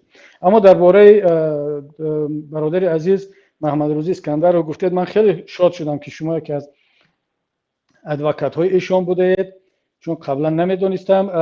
وقتی که ایشان در داخل تاجیکستان بودن، ما همچون حزب سیاسی تنها میتونستیم مسئله رو از لحاظ سیاسی مطرح کنیم که کردیم و در محکمه ایشان هم نماینده های ما شرکت کردن، فرستادیم، ولی ما حق نداشتیم به کار سودی دخالت کنیم و این دخالت ما به رفع تفتیشات میشد و این ضرورت هم نبود انصافا.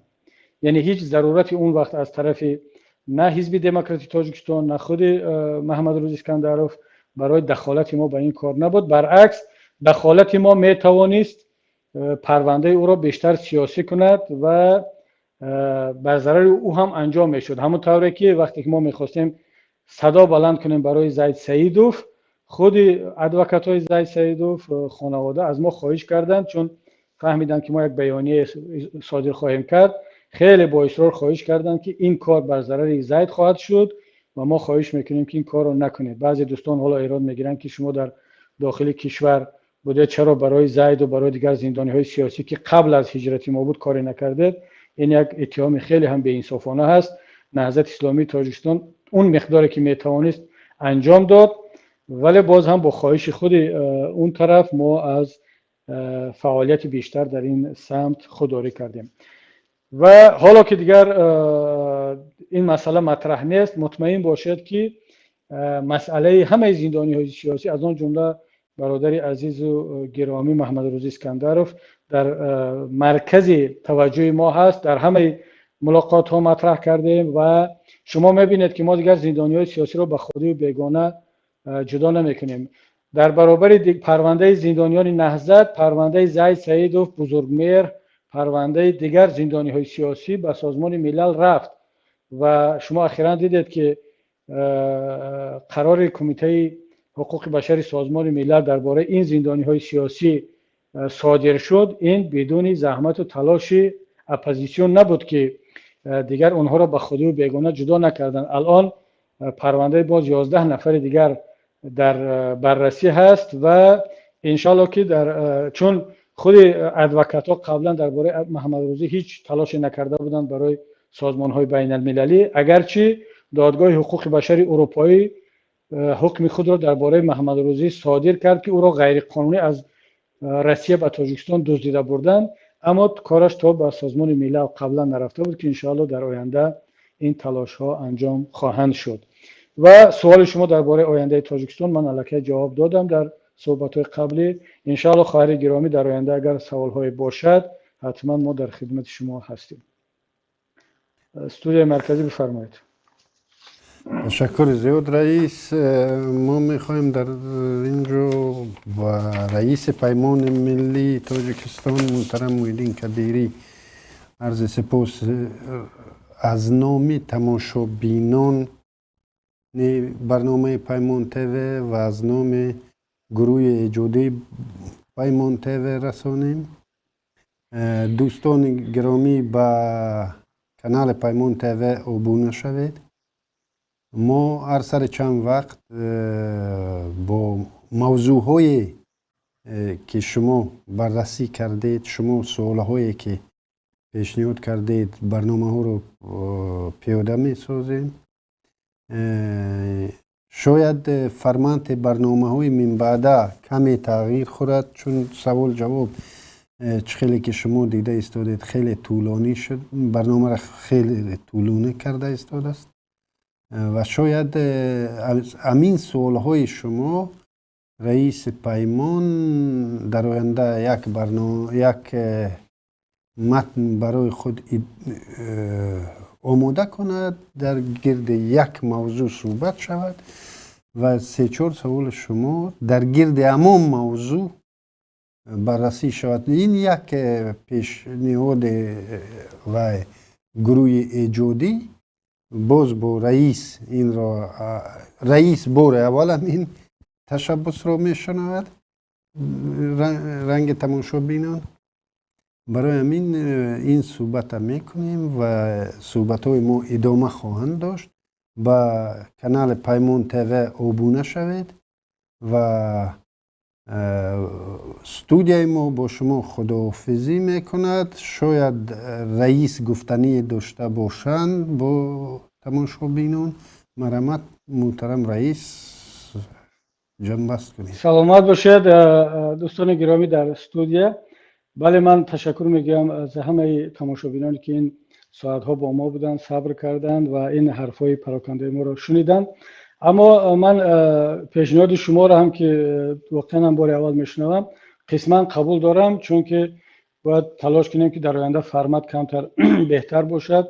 درک میکنم، میفهمم که این برنامه های اول است، در صحبت آنلاین مشکلات تکنیکی با وجود میاد، اما ما تلاش کنیم که من بعد تنها اون نقشه یا برنامه‌ای که شما در استودیو دارید پنهون عملی نشود، یک کمی فکر ما و فکر تماشابینان رو هم کرده باشه. چون من خیلی عذر میخوام از دوستانی که سوال داده بودن از اون برنامه قبلی ولی هنوز هم نتونستیم به سوالهای آنها جواب بدهیم. خیلی از دوستان از 2 هفته بیشتر است که منتظر جواب سوالهای خودشون هستند. اگر شما بیاید فرمت رو به طرز تغییر بدید که ما همیشه به سوالهای وارد شونده در ساعت صحبت جواب بگیریم، مثل همین روز قسم زیادی از این سوال‌های قبلا وارد شده باز هم میمانند و من امکان جواب دادن به آنها را نخواهم داشت. بیا در آینده کاری کنیم که حداقل یک دو صحبت بعدی من امکان داشته باشم که به سوال‌های قبلا وارد شده جواب بدهم و ما قرض خود را در نزد این هموطنان عزیز ادا کنیم. بعداً بیایم به این فرمت جدید شما و ما در خدمت هستیم.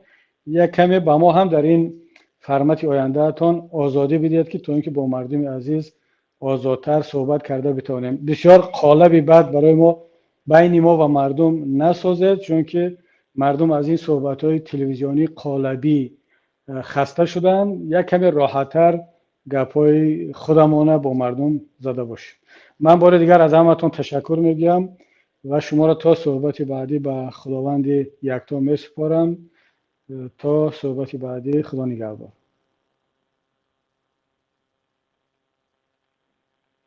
دوستان عزیز، تشکر از شرکتتون در برنامه. خدا یار و مددگار ما باشد.